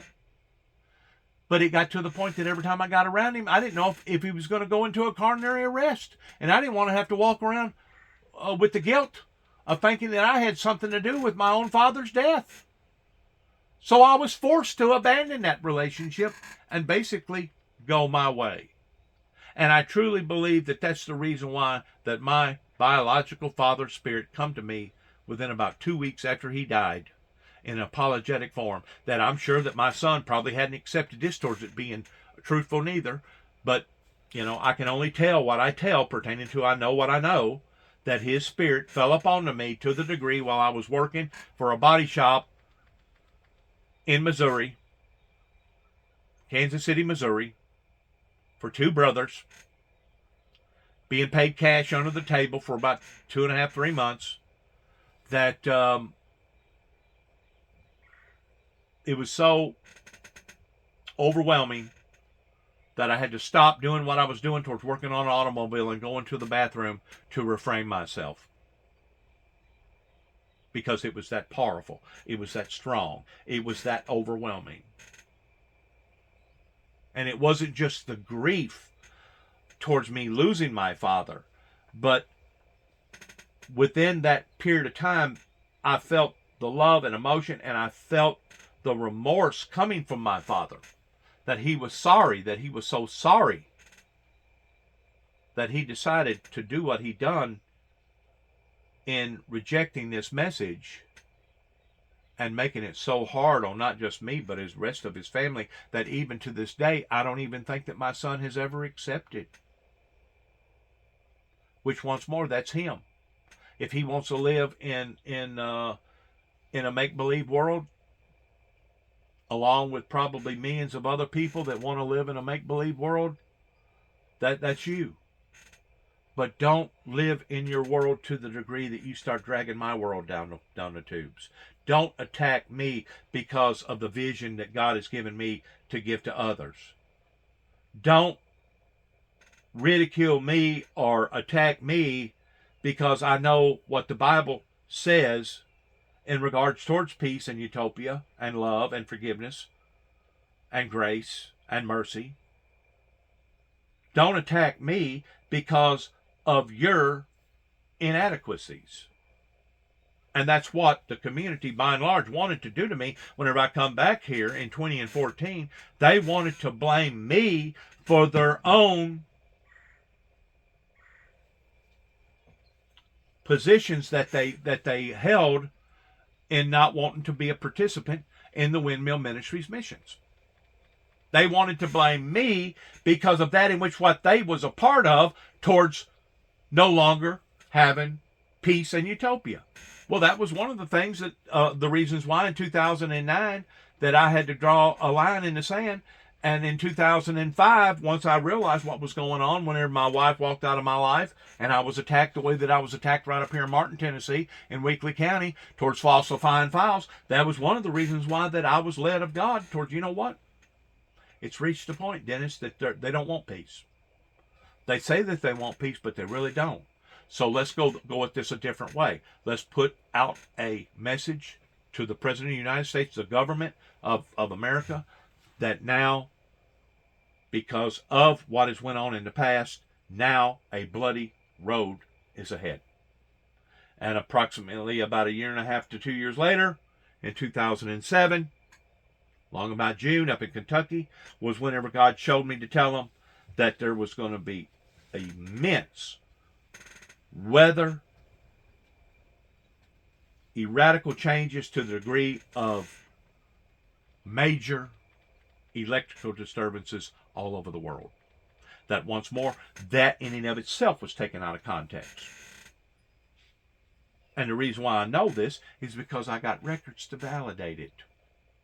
Not only in what happened the first time, but what happened the second time in around Aurora, Kentucky, and then what happened in 2010 pertaining to a federal judge, and then what happened in 2012 after I made 2 telephone calls in the span of a 90-day period to a Dwayne Camry, to law enforcement and LBL, and then 90 days later made another telephone call to their forest ranger service by the name of Gary Hawkins. This is not a philosophy. This is not mythology. And this is not some sort of a ideology. This is proof. I got proof to validate these things. Legal documentation or medical documentation to validate my story, but yet no, I still can't get a movement. I still can't get a positive reaction out of the public. So they want to wallow around in their own misery and blame people like me because of their own inadequacies. I've got news for you. You can beat and bang. You can scream and holler. You can get in the floor. You can throw a daggum tantrum just like a little baby infant. And whenever it's all said and done with, you hadn't changed nothing. All you have done in reality is show your ugly side. Just like that child throwing that tantrum. You can complain. You can moan, you can groan, you can point your finger at everybody else other than yourself, and you're still not beating the horse on the right end. It's going to be very interesting. Joe Biden is not the guy who should be the next president, and I think most people would agree, but you can't beat somebody with nobody. We have to come up with the best candidate. You've been friendly with former Vice President Mike Pence.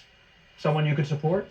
Yeah, absolutely. I have a tremendous amount of respect for Mike Pence, and I thought he certainly is the kind of guy. He's full of integrity and experience. And if another potential contender is listening to you today, what do you hope they hear from this decision, from your move? I love competition, and I hate coronations. My advice would be don't run just because you want to get your name known, or you want to be on TV, or you want to write a book, or get a TV deal, or because you want to be a cabinet secretary. And that be the case in most cases how people want to showboat.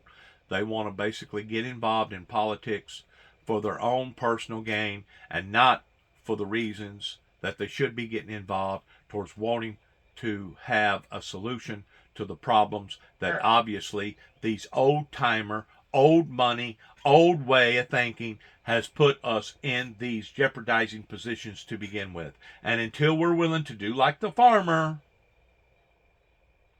in making a decision, you either keep what you got or you disc it under and take another chance and replant, and hopefully the second time will be better than the first. It's kind of on the same concept of what Donald Trump wanted to talk about as far as draining the swamp. And there's no doubt Donald Trump has brought up some very, very good issues. Donald Trump has hammered into some areas that really needed to be hammered into, pertaining to how that we was being cheated. That's the reason why that he developed the tariffs. How that it was not fair-minded pertaining to the NAFTA deal and the free trade deal, working at a global level. But once more, if you got somebody like Donald Trump in there that still is a climate denier, if you got somebody like Donald Trump that is in there that still is friends with President Putin, if you got somebody in there like Donald Trump that has been caught red-handedly towards trying to do things illegitimately against the system itself, even though the system is broke, you have to admit the way that he was going about doing it towards creating a coup, an erection, was improper and wrong to begin with. Now, I don't know if Donald Trump's concepts Are his motives, was the right motives or not? But the fact of the matter is, he screwed up. He screwed up by trying to pull something like that off up onto the American system, and because of it, I'm going to say he's got, you know, he's got a chance towards raising up another retaliating rebellion party, but whenever it comes to him getting into the eyes and the ears of the people that's got money and the people that's already got establishments here in America, I don't think he'll never regain that.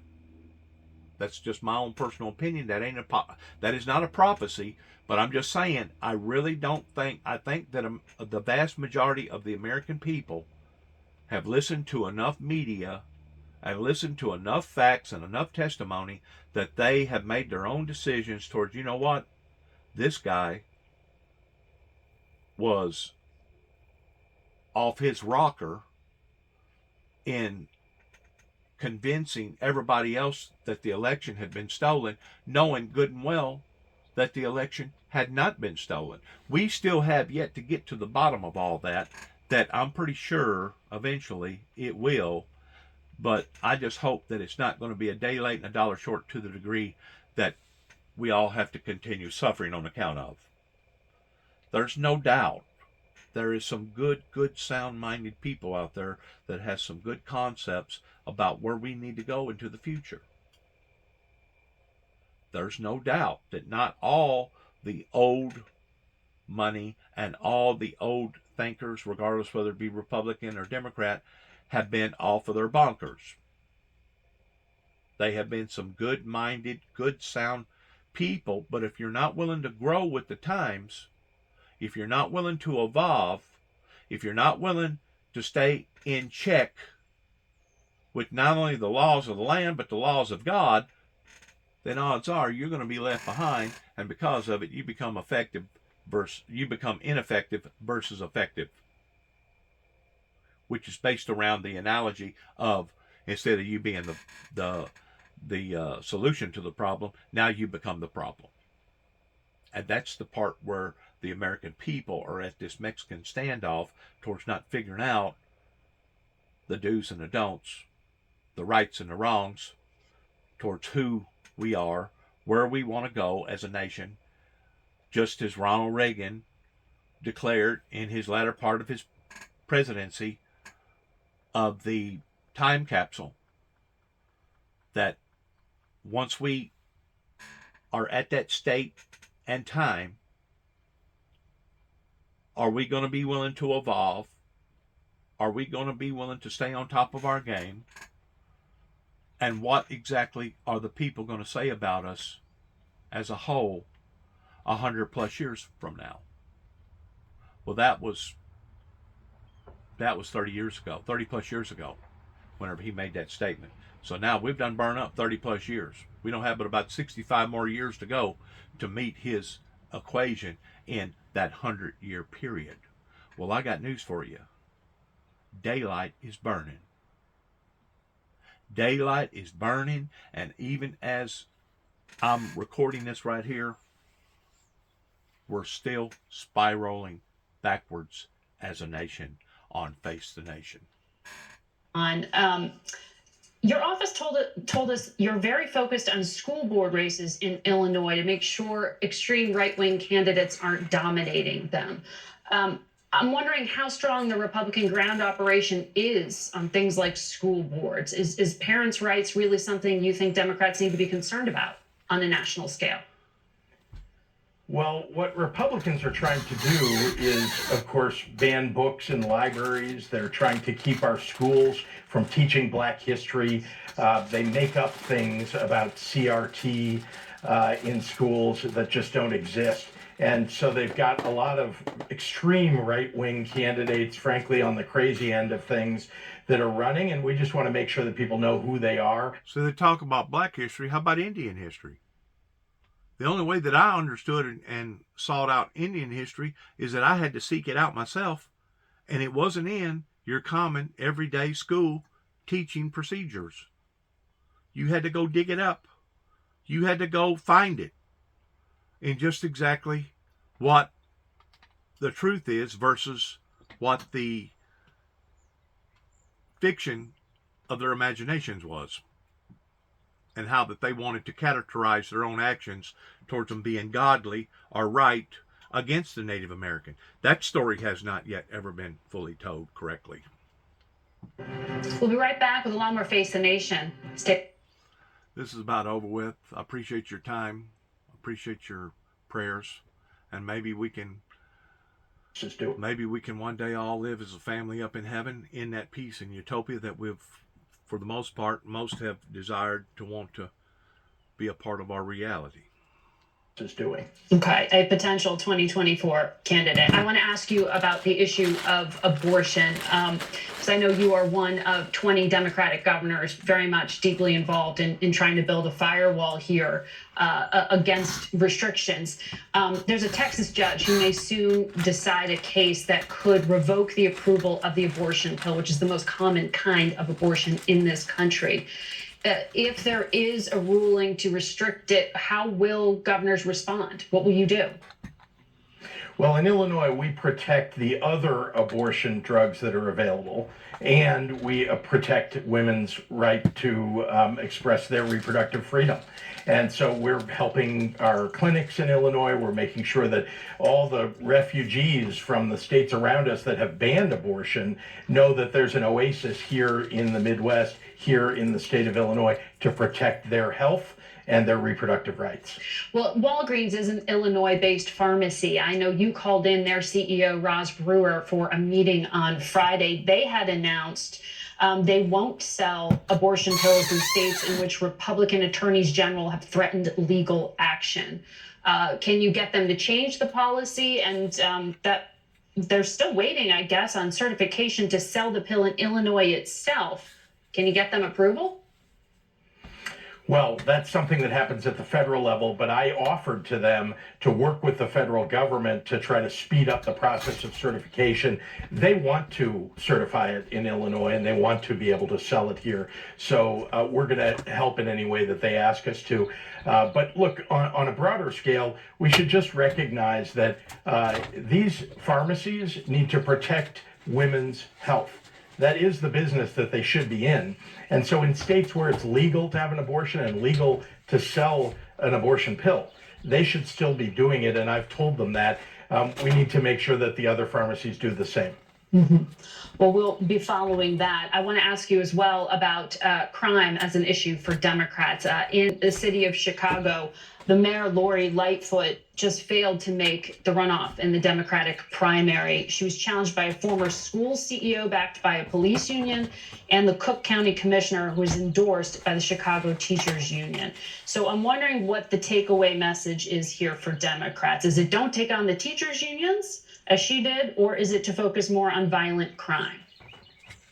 Well, it was a messy primary. There's no doubt about it. 9 candidates. Nobody got 50% or anywhere near 50%.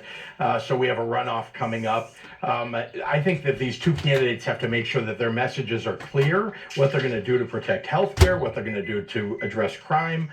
Frankly, they have not been specific on a lot of these issues, and I'm asking them to be. Governor, thank you very much for your time today. Thanks, Margaret. We turn now to Ohio Congressman Brad Wenstrup, who chairs the Select Subcommittee on the Coronavirus Pandemic. Doctor, welcome to the program. Thank you. There are 18 different intelligence agencies in this country, no consensus on COVID's origins, 2 intel agencies undecided. 4 say it was natural transmission. And then last week, we learned that the Energy Department has joined the FBI in saying the virus likely spread through a mishap at a Chinese lab. Is all of the evidence circumstantial? Have you seen the intelligence? I've seen quite a bit of intelligence, as you might imagine, sitting on the Intelligence Committee. We haven't seen all that we want to see necessarily, and some of it is very classified that I have seen.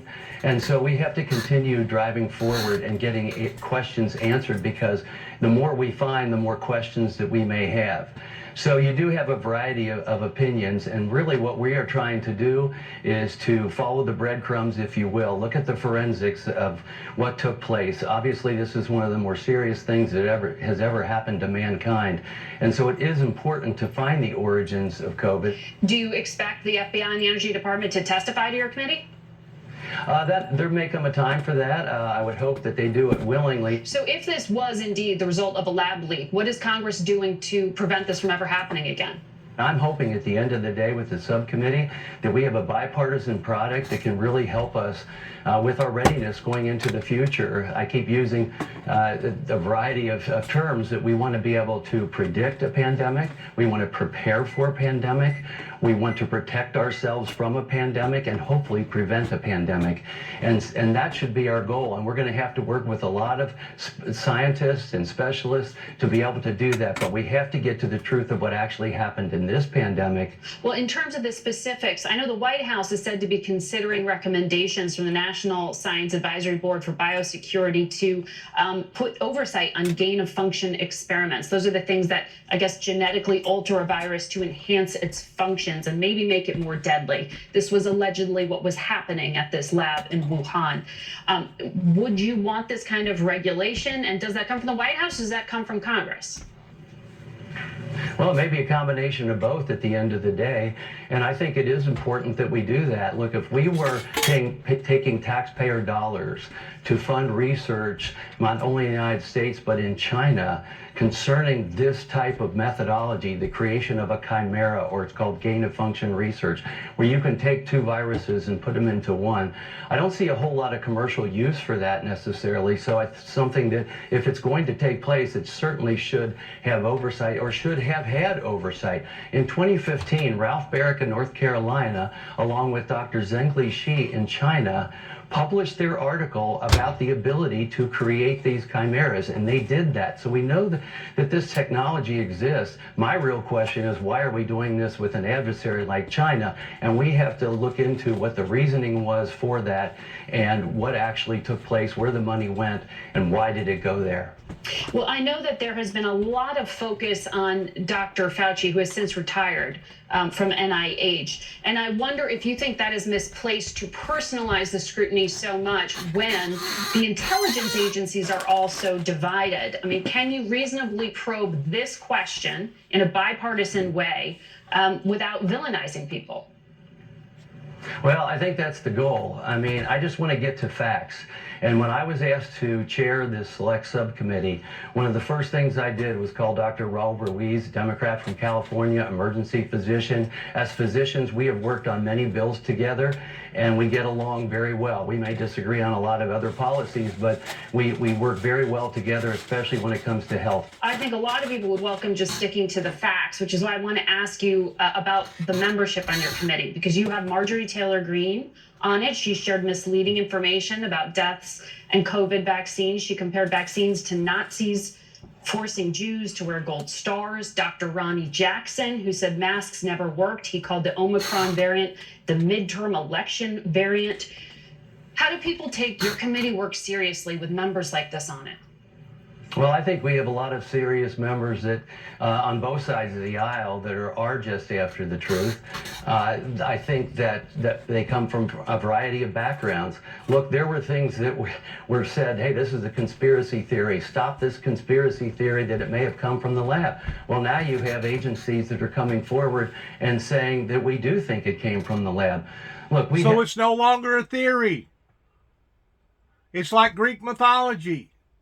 If you can prove of what the Greeks was talking about, you take it out of the category of being mythology, and now it's Greek history.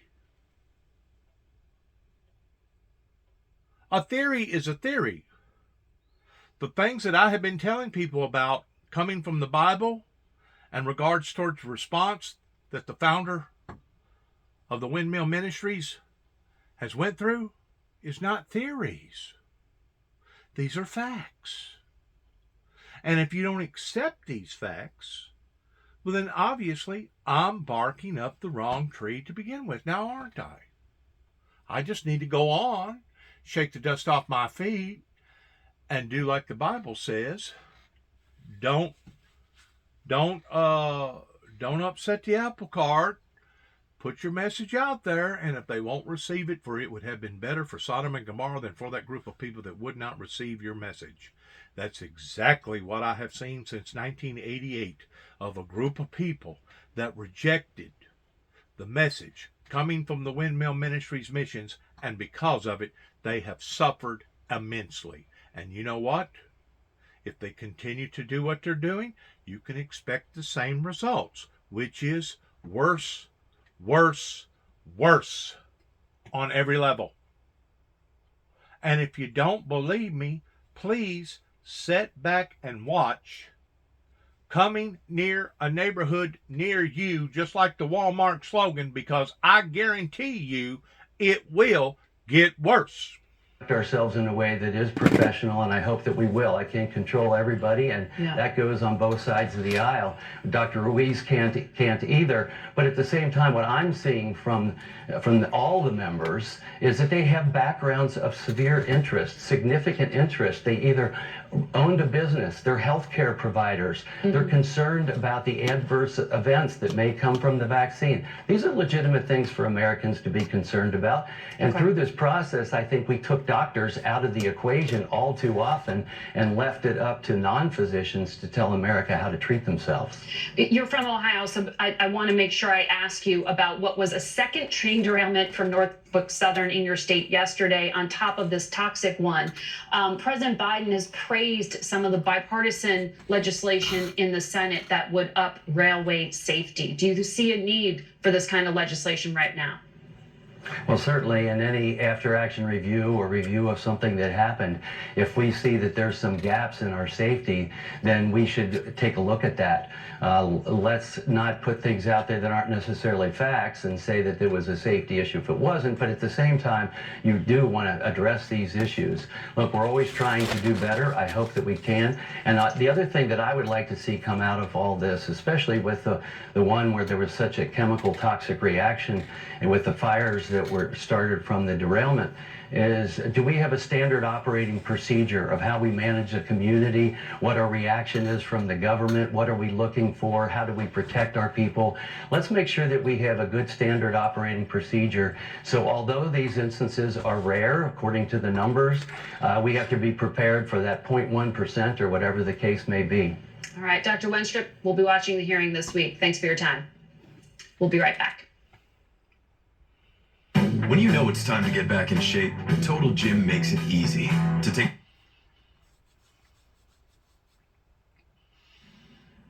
I find it outrageous that Speaker McCarthy would exclusively release January 6th footage to Tucker Carlson. Tucker Carlson has been the face and voice of January 6th denial in America. Asking a January 6th denier to essentially investigate the January 6th insurrection makes a mockery of Congress as an institution, and those video footage contain, information about the secret locations in the United States Congress. January 6th was my third day on the job. I was brought to a secure location. It's not in the security interest of our country to have those locations disclosed, and I have no confidence that Tucker Carlson, a January 6th denier, is going to release that information responsibly. Gotta say, you are echoing the sentiments of everyone with whom I've spoken on this broadcast about this. But let's move on to something that I'm most curious about. The rally that you held last weekend with Republican Mike Gallagher. You joined Chinese dissidents and human rights advocates rallying against an alleged Chinese police station in New York City. What can you tell us about this alleged police station? What's it even doing there? And is this more common than we think in the U.S.? So as you know, the Chinese Communist Party is one of the worst human rights violators in the world. It has a global system of surveillance that not only includes high altitude spy balloons in the air, but also overseas police stations on the ground. According to a human rights organization, Safeguard Defenders, there's a network of more than 100 police stations in more than 50 countries, in countries like the United States, in cities like New York. And the purpose of the CCP's transnational policing is not to solve crime, it's to surveillance and suppress human rights activists, Chinese dissidents who have had the courage to speak out and resist the abuses of the CCP. And I've spoken to those dissidents who have been terrorized and threatened. Their family members have been terrorized and threatened. And I'm just in awe of their courage. And we in the United States have to stand with them in solidarity. I'm still at a loss to understand how this Chinese surveillance situation, a police station of sorts, even is allowed to exist here and with the goal of doing what it's doing. I mean, how commonly known is this? I mean, it's known to observers of the CCP. It's certainly known to human rights activists in the Chinese diaspora, but it's largely unknown to the general public. And these police stations are illegal. In order for a foreign government to legally conduct police operations here in the United States, you need to secure the approval of both the Justice Department and the State Department. And none of these police stations have the approval of the U.S. government. So here's the deal. You're on the Select Committee on China. Can Congress do something about this? The answer is yes. So the FBI raided and searched the police station outside of which we held the rally. And we're going to continue to ensure that the FBI has the resources it needs to fight against CCP espionage here in the United States and elsewhere in the world. Just extraordinary to bring this to light, but I do appreciate that. Let me ask you as well about the House Ethics Committee, which, as you know, has opened an investigation into George Santos. But it comes after you and Congressman Dan Goldman filed the ethics complaint against Santos for violating House rules. Is your filing what triggered this investigation? I mean, not what was known in the public realm on Capitol Hill and elsewhere for months now? And do you think things are heading in a direction that will hold this Republican accountable for his incredible lies? Well, as I understand, the basis for a House ethics investigation is an official complaint, which came from Congressman Dan Goldman and myself, as well as several others. There were multiple complaints against Mr. Santos. George Santos has admitted that he's a terrible liar, which to his credit is the most honest thing he's ever said. And I suspect the House ethics investigation is going to reveal that he's a terrible lawbreaker, that he has violated campaign finance law, securities law, House ethics, and that his conduct is unbecoming of a congressman. Having said all that, if he is indicted, even before the completion of the House ethics investigation, the pressure to expel him is going to be overwhelming. But the expulsion of George Santos, I predict, is a question of when, not if. Can I just ask you, the whispers in the hallowed halls there of Congress, off the record, do Republicans with whom you speak say, this guy's a clown, he is an embarrassment, and he's got to go? Is that whispered anywhere? More than whispered, it's said aloud. The majority of Republicans in his district, favor his resignation. The majority of Republicans in his own delegation, the New York delegation, have called on him to resign. He is so radioactive that none of his constituents or colleagues want anything to do with him. I'm surprised if his phone calls even get returned. Okay, Congressman Richie Torres, it's awfully good to see you. If you call here, we'll definitely return your phone call anytime. That's a guarantee. Thank you so much. Later on CPAC, the next generation, how one of the speakers hit a new low that was beyond anything you'd ever want to hear. Plus some of the panels you missed out on by not going. Here they are. Parents with pitchforks. No Chinese balloon above Tennessee. Plus finish the wall, build the dome. And the list goes on and on.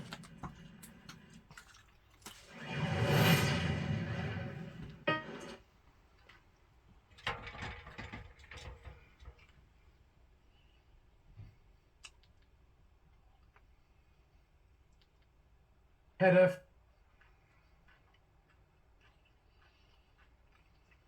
yourself and the love can just abnormally dry. Now, we are still dealing with some moderate to severe drought across the northern fringes of the state and then even coming across the southern inland portion. But overall, again, we've come a long way and we are doing a lot better. And that's due to all of the rain and all of the snow that we've been experiencing. But here we're going to focus on that short-term pain because we are in store for rounds of heavy snow. persistent flow of moisture. That's going to be our keyword, persistent, going to be flowing onshore, bringing us this swath of snow across the northern tier, including through Mount Shasta, down towards Sierra Nevada, through Truckee, South Lake Tahoe, Mammoth. You know, my biggest concern about all that, which is good that they're getting moisture, no doubt, because it basically was heading off a surge of migration, people coming from the west over to the east, because they wouldn't have had adequate water over there if we didn't get adequate snows and rains this year. But my major concern about what's going on over there right now is the fact of thawing. Whenever it goes to thawing towards all kinds of different structures, it's going to have to go through, ain't no telling what. To ask. And ain't no telling what whenever all that snow and stuff goes to thawing out and creates flooding. Sirens, air raid sirens in Ukraine for days and days and days. And did you know this? Because they don't want to start World War III either, Russia agreed to a ceasefire while Joe Biden was on the ground. So already the air raid sirens have not been going off. Russia has agreed, hey, we're not going to start lobbing artillery shells your way. Don't want to accidentally kill the U.S. president. But the U.S. president goes to visit Ukraine, and instead we get some theater performance clearly organized between the Biden administration and the Ukrainian government to act like he was in danger from the air raids. For more trending videos, visit thefirsttv.com or download the First TV app. You're what? Once more, whenever it comes to politicizing stuff, the American people are very good at it, along with other governments that want to put things in the proper perspective towards going far but not going too far. And it's really a game. It's a cruel game that's being played upon to the working class and the poor class of what that they have failed to do in addressing the issues properly, not only about global warming, but about thousands of other issues that they should have addressed going back 30 plus years ago. It is it's insanity. Classified briefing on the most important issues facing. And to think that the people are willing to take that in hook, line, and sinker is even more demoralizing, if you ask me. Podcast. More demoralizing. And that's exactly what it is. It's demoralizing to think that they can continue to keep playing the same game again and again and again. Just like the oil, petroleum tycoons that thought that they could raise the oil again towards destabilizing the country's economies. And this time it backfired on them because of COVID. And instead of just destabilizing a few countries a little bit, it actually destabilized all the countries, not just a little bit, but a lot. And now it's being looked upon as an act of treason against their own people, that they would be willing to do that just for profitable gains, because Exxon, Valdez, Shell, and all of them in the year 2022 received more profits that year, gains, than what they ever have. This makes about the 6th or 7th time that I can remember that they have done this. When are the people, not just the American people, but when are the people going to wake up towards what they're doing and why they're doing it? They need to be arrested.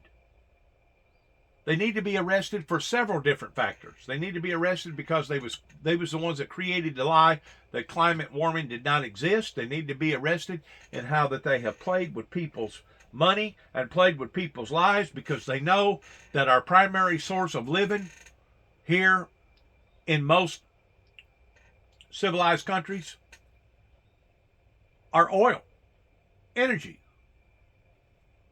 And it wouldn't be no different than if the electric companies was to gain up on us here in America towards playing the same type of game. Well, let's raise the kilowatt price over here to X amount of dollars. That way we'll throw them in the red, or we'll cause all kinds of havoc pertaining to schools having to shut down, businesses having to shut down, homes having to shut down. The American people wouldn't stand for that. And even if they had to, they would overtake the electrical grid systems in making sure that they did not do that, because it would be harmful to our way of life. Same way with the oil, same way with the gas and the diesel, same way with the propane and the natural gas. You're playing with people's lives. This has become a part of our lives. And to think that we sit idly by and tolerate it and allow it to happen, waiting for the next big oil, petroleum typhoon move to happen again, that usually is formigated by who? The Saudi Arabians, OPEC, the devil himself. There you go. There you go. They're the ones at blame, because they're the ones that blinded all the rest of them that now has affected our lives. We will email you a newsletter free. And what is it? Well, it's all the stories you need to know. You want to start off your day finding out what's in the news, seeing the latest video, the latest headlines, so you can be in the know all the time? You don't have to go to a dozen websites anymore.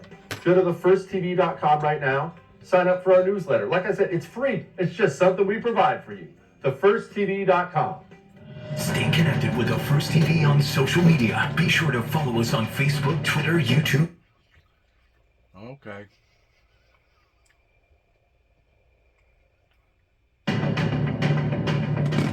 There is open source reporting that Chinese companies are providing surveillance equipment to that mercenary group, the Wagner group, fighting in Ukraine. Does the U.S. consider this to be providing military support to Russia? We've been watching this very closely. To date, we have seen Chinese companies, and of course in China there's really no distinction between private companies and the state. We have seen them provide non-lethal support to Russia for use in Ukraine. The concern that we have now is based on information we have that they're considering providing lethal support. And we've made very clear to them that that would cause a serious problem for us and in our relationship. Lethal support. What would that entail? What do you think? Yeah, I imagine it's only escalating. Boris Rivkin is here. He's the founder of Montafly Holdings, LLC. He's a former Ted Cruz National Security Advisor. Boris, how are you, sir? Doing great. Thanks, Mike. Thanks for having me. Great for your insight. So we mentioned in the opening, President Xi possibly heading over to Russia. The current U.S. ambassador to the UN saying that if they send lethal support, that would be a red line, so we're drawing red lines. Former ambassador to China saying that if they send lethal aid, then we need a worldwide response. I'm not loving red lines and world responses to what seems like an escalation. What do you make of all this? I have a somewhat different take, Mike, on what's going on. I think that the Chinese are becoming increasingly fed up with Putin's underperformance. I think that they are exacerbated by the fact that this is going on, that this is grinding on. You have to remember that the Chinese were not really keen on Putin invading in the first place. In fact, Putin had wanted to invade as early as the fall of 2021. Some estimates were maybe even as early as October. And the Chinese were a major restraint in trying to get him to postpone that attack plan. And part of it was tied to the Beijing Olympics, which happened, of course, early in 2022. And so Putin accepted Xi's sort of pleas on that and pushed the invasion date back a little bit. And on top of that, Putin and his main advisor on his Security Council, Nikolai Patrushev, who's sort of the second man in the Kremlin, really, as far as the power structure, went to Beijing and told Xi and his advisors that this would all be over in a week. So literally what everybody was predicting in Western intelligence, the media, how quickly, Kiev would be taken in 96 hours, those kinds of very optimistic estimates. That's what Putin and the Russians were communicating to the Chinese. And it was on that basis that Xi begrudgingly let Putin kind of gave him the green light and went along with this. So he thought that this would be over very quickly. And of course, now it's 1 year on. The Russian army has suffered devastating casualties. It's massively underperformed. It's looking more like a quagmire, war of attrition type of stalemate scenario that could go on for years, potentially. And the Chinese are not at all happy with this. On top of that, Putin periodically raises the specter of using WMD or nuclear weapons, even in a tactical sense. And there have been a number of credible reports that the Chinese have been a huge restraining force in trying to prevent him from doing it. Because they're the last. So what does China want? So I think that. Oh, go ahead. Sorry. What does China want in the future? Right. So originally, China went along with this because of how quickly they thought it was going to happen. Now, Putin has been weakened. The Russian army has been bloodied pretty badly. So the Chinese don't want a situation where Russia is in chaos and Putin is ousted or there's some kind of political instability and collapse in Moscow. So they want a weakened, far more dependent Russia than it already is on China. And the relationship between Russia and China is really one where Russia is subordinate to China. It's effectively a resource depot for the Chinese and going to become more so. There's a huge demographic imbalance. The Russian economy is very uncompetitive and basically sells the Chinese discounted gas, discounted timber, discounted base metals, and all sorts of other raw materials. Not an even-handed relationship. And there are millions of Chinese migrant workers in the Russian Far East. So, and in fact, in joint military exercises that the Russian army has with the Chinese army, the PLA, the most recent exercises, the Russian army was training in a subordinate role to the Chinese, being led by Chinese officers during those exercises. Wow. So that just emphasizes, brings home the point as to how subordinate Russia is here. And it's becoming even more reliant. And Putin even changed Russia's borders quite some time ago to accommodate the Chinese, to cede some Russian territory to the Chinese. So that's their So it sounds like China would like a even weaker Russia. So do you think that would lead them to provide some lethal aid and then further draw some battle lines around the world?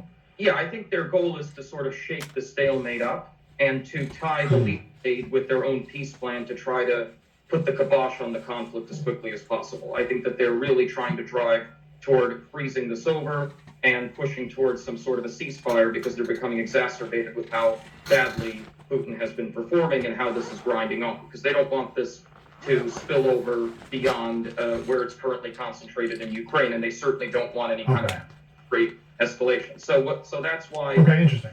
Right. So it's a bit. Are we currently in a Cold War with China? It's a big question. If so, how do you think it could turn hot? The answer is, I think, to me, unambiguously yes, and we have been for a number of years now. It didn't start with the last administration. It's been going on really, if you might even say, since the early 2000s, I think. Some would argue since the 2008 financial crisis, when the Chinese kind of lost faith in our way of doing things with the financial crisis. But I think the answer is unquestionably yes, with Xi at the helm. I think that he's far more ideological, far more political. I think that he operates with the view that time is not on his side and not on China's side. He's a man in a hurry.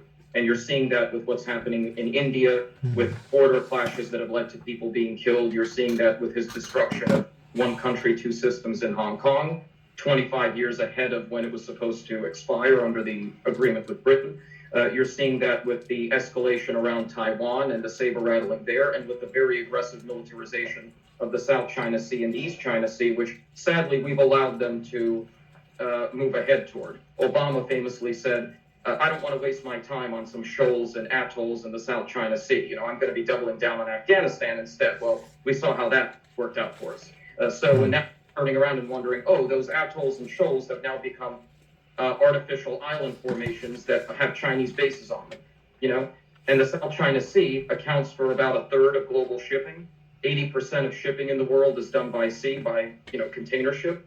So, it's kind of a problem that the Chinese might be in a position to interfere with our ability to access those trade routes. So it would have been nice if it would have been a bit more active there for the past 10 years and instead of blowing it off. So I think... Okay, so this is a big question, because do you think China, and I agree with you on the they're maybe more desperate, or at least time's not on their side, and that's not good for us. So, but do you think they're going to keep kind of like tightening the crucible in different economic ways, or do you think China would be okay with it or would ever want it to actually turn into missiles flying or boots on ground? I think for now they're going to be focused more on indirect, asymmetric economic ways. Then I think they're not going to do anything until they're just going to do it. Like I don't think there's going to be any kind of warning on the part of. There's not going to be a big buildup like you had with Russia and Ukraine. I think they're just going to go ahead and what it is that they're doing. Like in the case of India, they just went ahead and clashed with Indian troops in the border and just said this border area belongs to China. It doesn't belong to India. Get out to the Indians. So, that's the kind of thing we're going to be seeing. I think they're not yet at the point of being able to do that. And I think with Ukraine, Xi's view is he can't afford to lose. He can't afford to make the mistakes that Putin made.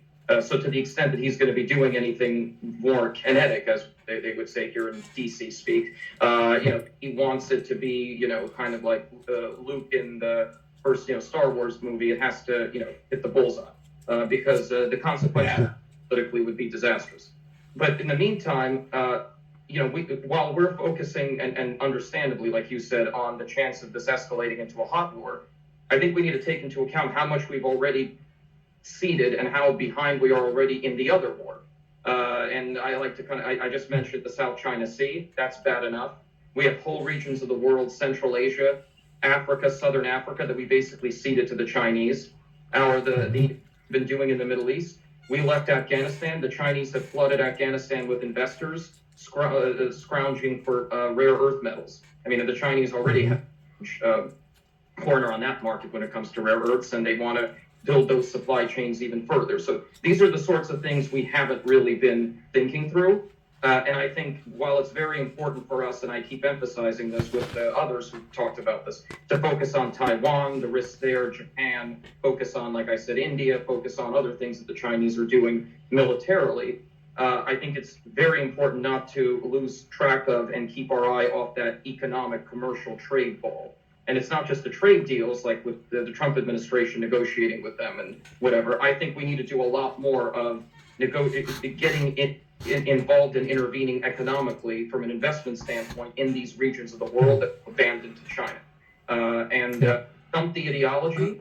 Often, and just to kind of close that point, often what we've done is to come to these countries like in Central Asia and Africa and say, we'll invest in your country, we'll finance some of your infrastructure development and the rest, but you have to reform structurally. You need to adopt all these liberal democratic reforms. You need to do this with your government. You need to do that with your government. The Chinese come in and say, here's $2 billion, and here are the roads and the bridges and the tunnels, the hard infrastructure we're going to be building for you at a loss. And we're going to import them. We're going to train your unskilled workers. We're just going to take care of everything and build the bridges and the tunnels. But we don't care about what government structure you have. In fact, whatever just works for us to provide security. That's the model. Yeah, and their influence then grows indirectly there. Boris, we got to run tons more to talk about here. I'm grateful for the time already. Let's absolutely do it again. Montefly Holdings, LLC, former Ted Cruz National Security Advisor. Boris, grateful. Thank you, sir. Thanks so much, Mike.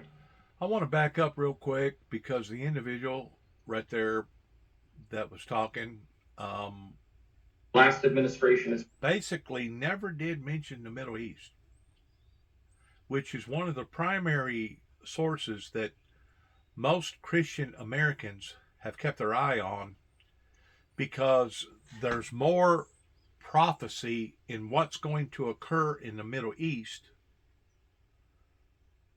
And it's not that it's not in the Bible, the King James, pertaining to what's going to happen with China or what's going to happen in India or what's going to happen with Russia or America, but it focuses more on the Middle East.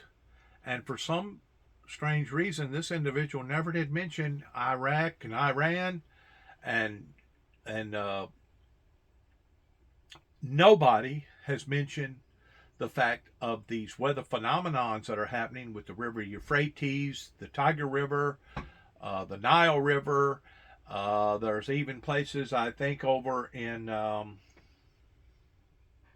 Italy where they get around on boats. They use water for basically their road system to be able to travel to their homes and go different places, that they're having difficulty right now because of the water drainage in that area. Pakistan last year got flooded that dismembered about 10 million people.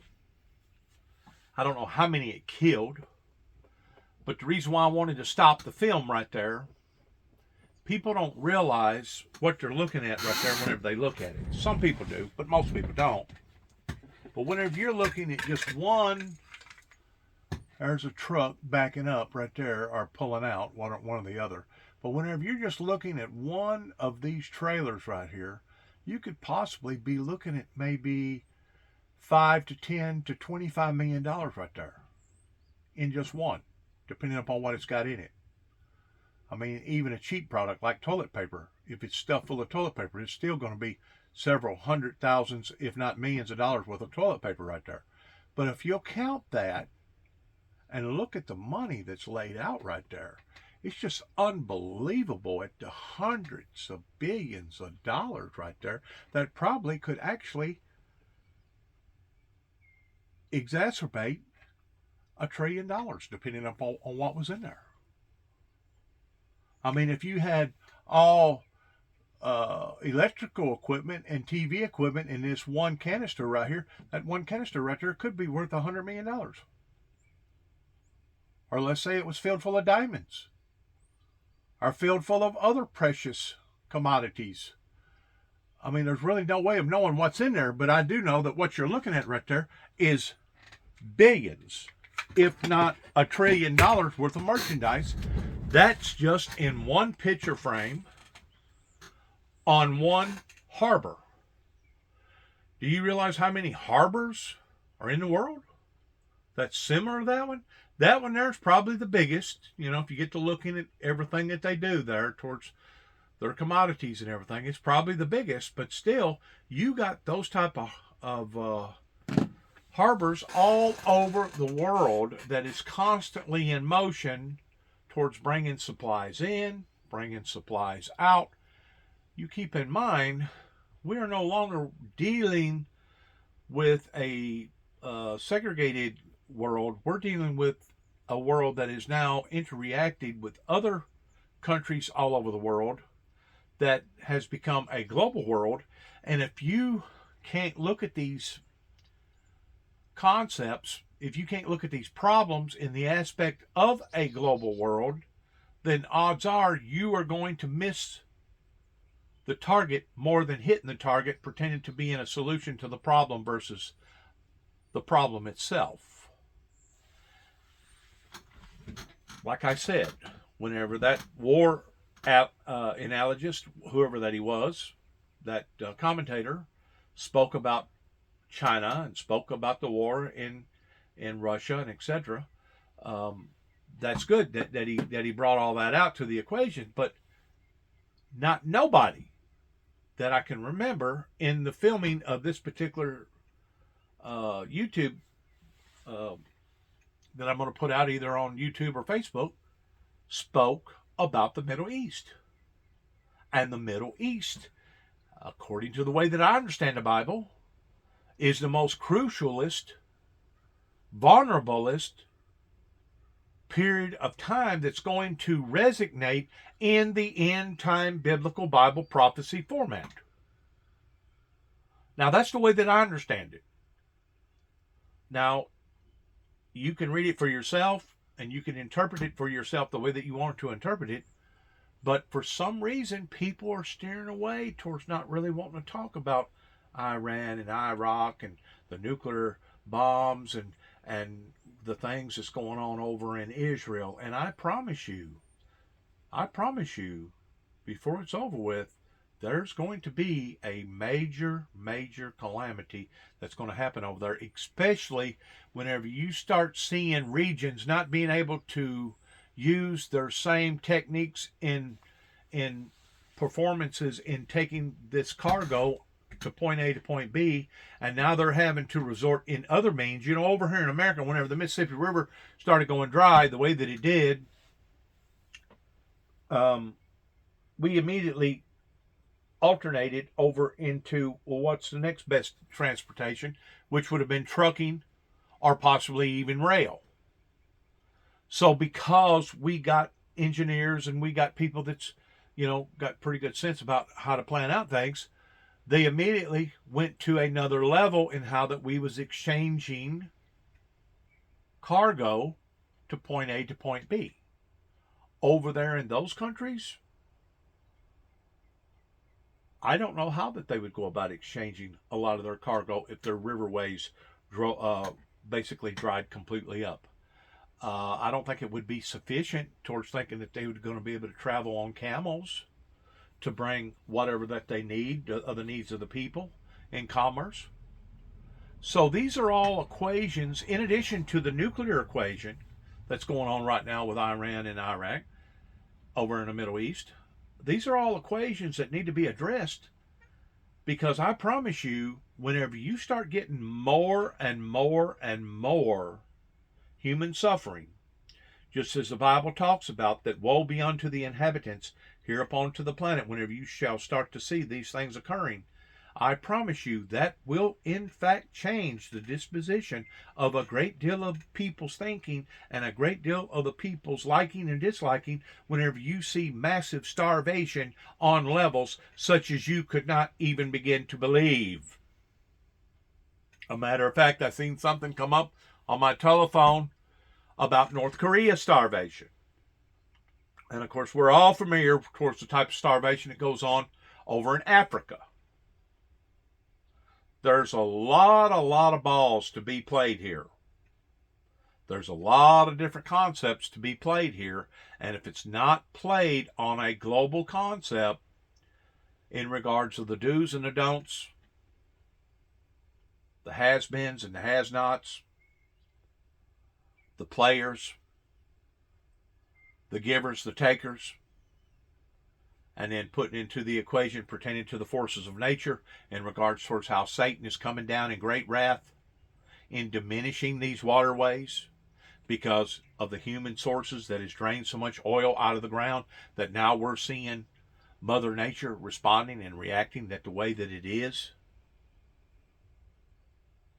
Once you put all that into the equation, you got a pretty big task at hand towards trying to make sure everybody gets a certain piece of the pie, even though the pie has now suddenly gotten that much more smaller.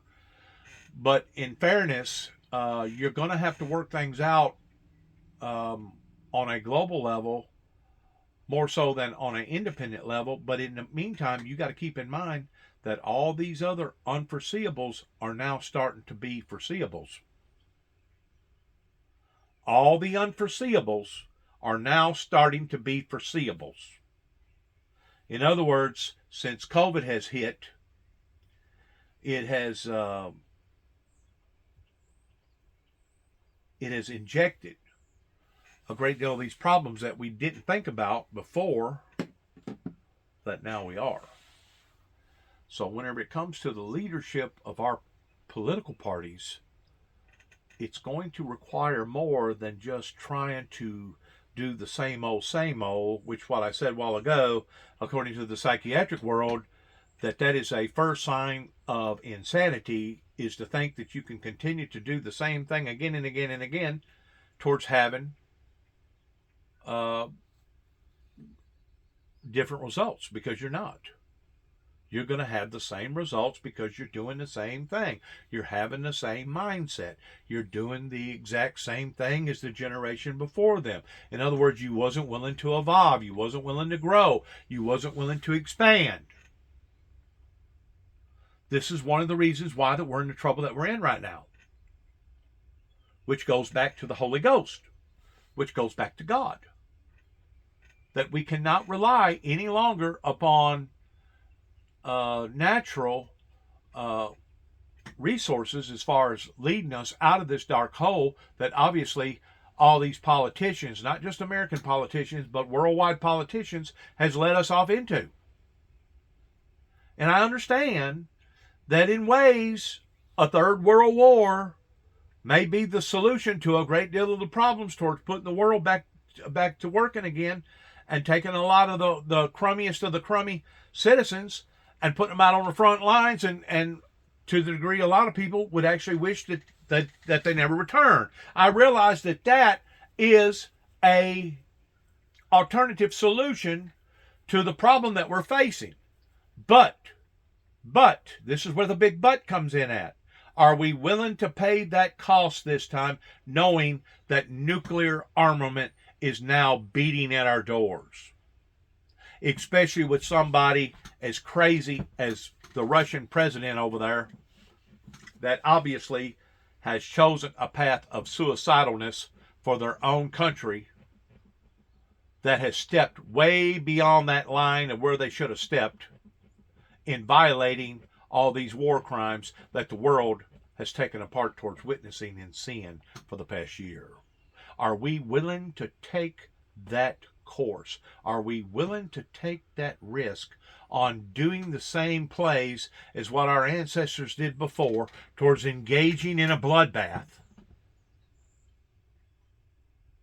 not knowing what the true end results is going to be, which once more is all going in the direction towards the opposite of peace and utopia that originated whenever Ronald Reagan first put the concept out to the superpowers that mankind was not going to destroy the world, but rather it was going to be destroyed the way that God intended for it to be destroyed. But they never wanted to pursue it.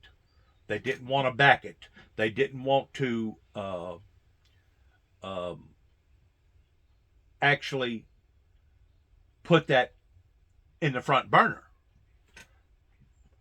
or on the front burner. And now today we see the consequences on account of it. Instead of America going forward, we've actually taken one step forward and two steps back. And so sadly has all these other countries, and even China. It's beginning to affect their retail, which will affect their labor course. But you know what? In a way, China actually needed to be awakened, not just over all the goods that they was producing, but I've noticed just within the past few months, especially since Christmas has come and gone, going in and out of these retail stores, that plastic has literally inundated our world. And if it hasn't inundated our world in one way, it's inundated our world in others. Plastic, plastic, plastic, plastic. Everything that is plastic that I know of has to have the substances of petroleum crude oil in it. We wonder how come everybody's getting cancer? Well, we're not only breathing the carbon dioxide that is produced from gasoline and oil, but we're drinking it. We're touching it. We're being a part of it. The oil contaminants that was underneath our feet was supposed to have remained under our feet. And because we have drained so much of it now, it is now lashing out in the form that we're seeing it on a day-to-day level. And I'm still telling you that the heat is expanding from the earth, going into our oceans. It's warming our waters. It's affecting the climate. It's affecting the rainfall. It's taking everything out of balance. And as we continue to see everything get out of balance, we're going to see these massive weather-related phenomenons that are going to be so devastating, so sad, regardless whether it comes in the form of an earthquake that we just got through witnessing that over 45,000 people just in one country has been affected by, or it comes in the form of other repercussions like an earthquake that could form a tsunami that could kill out another 500,000 people. I mean, is this really the path that we're wanting to go? Because this is the path that we've been on now for 30 plus years. And if we think that we're going to be able to just wave a wand over our problems and all of a sudden all this stuff is going to go away or it's going to be changed, we're only kidding ourselves. We're only deceiving ourselves. So I just want the world to think about where we are, where we have been in the past 30 plus years, and where we may very well be heading in the next 10, 15, 20 years if we do not take the right course. If we do not take the right course. I want to thank you for listening. Good luck to each and every one of us. Thank you for your prayers. Thank you for your patience. Want to pray for all the victims that's been involved in some of the things that we've talked about here. I want to pray for the victims over in Ukraine, of those, all the suffering, especially of the innocent, of the children, women, and the men over there. Just want to pray for the situations. Pray that God will take control over these leaders' hearts and minds to realize where we actually are in the last days and put all these things in the proper equation. That way they can line it up for the benefit of we the people. And not just part of we the people, but all the we the people. Thank you. Good luck to us all. God bless America. God bless our troops. God bless towards where we go from here in our endeavors as a global society. And shalom.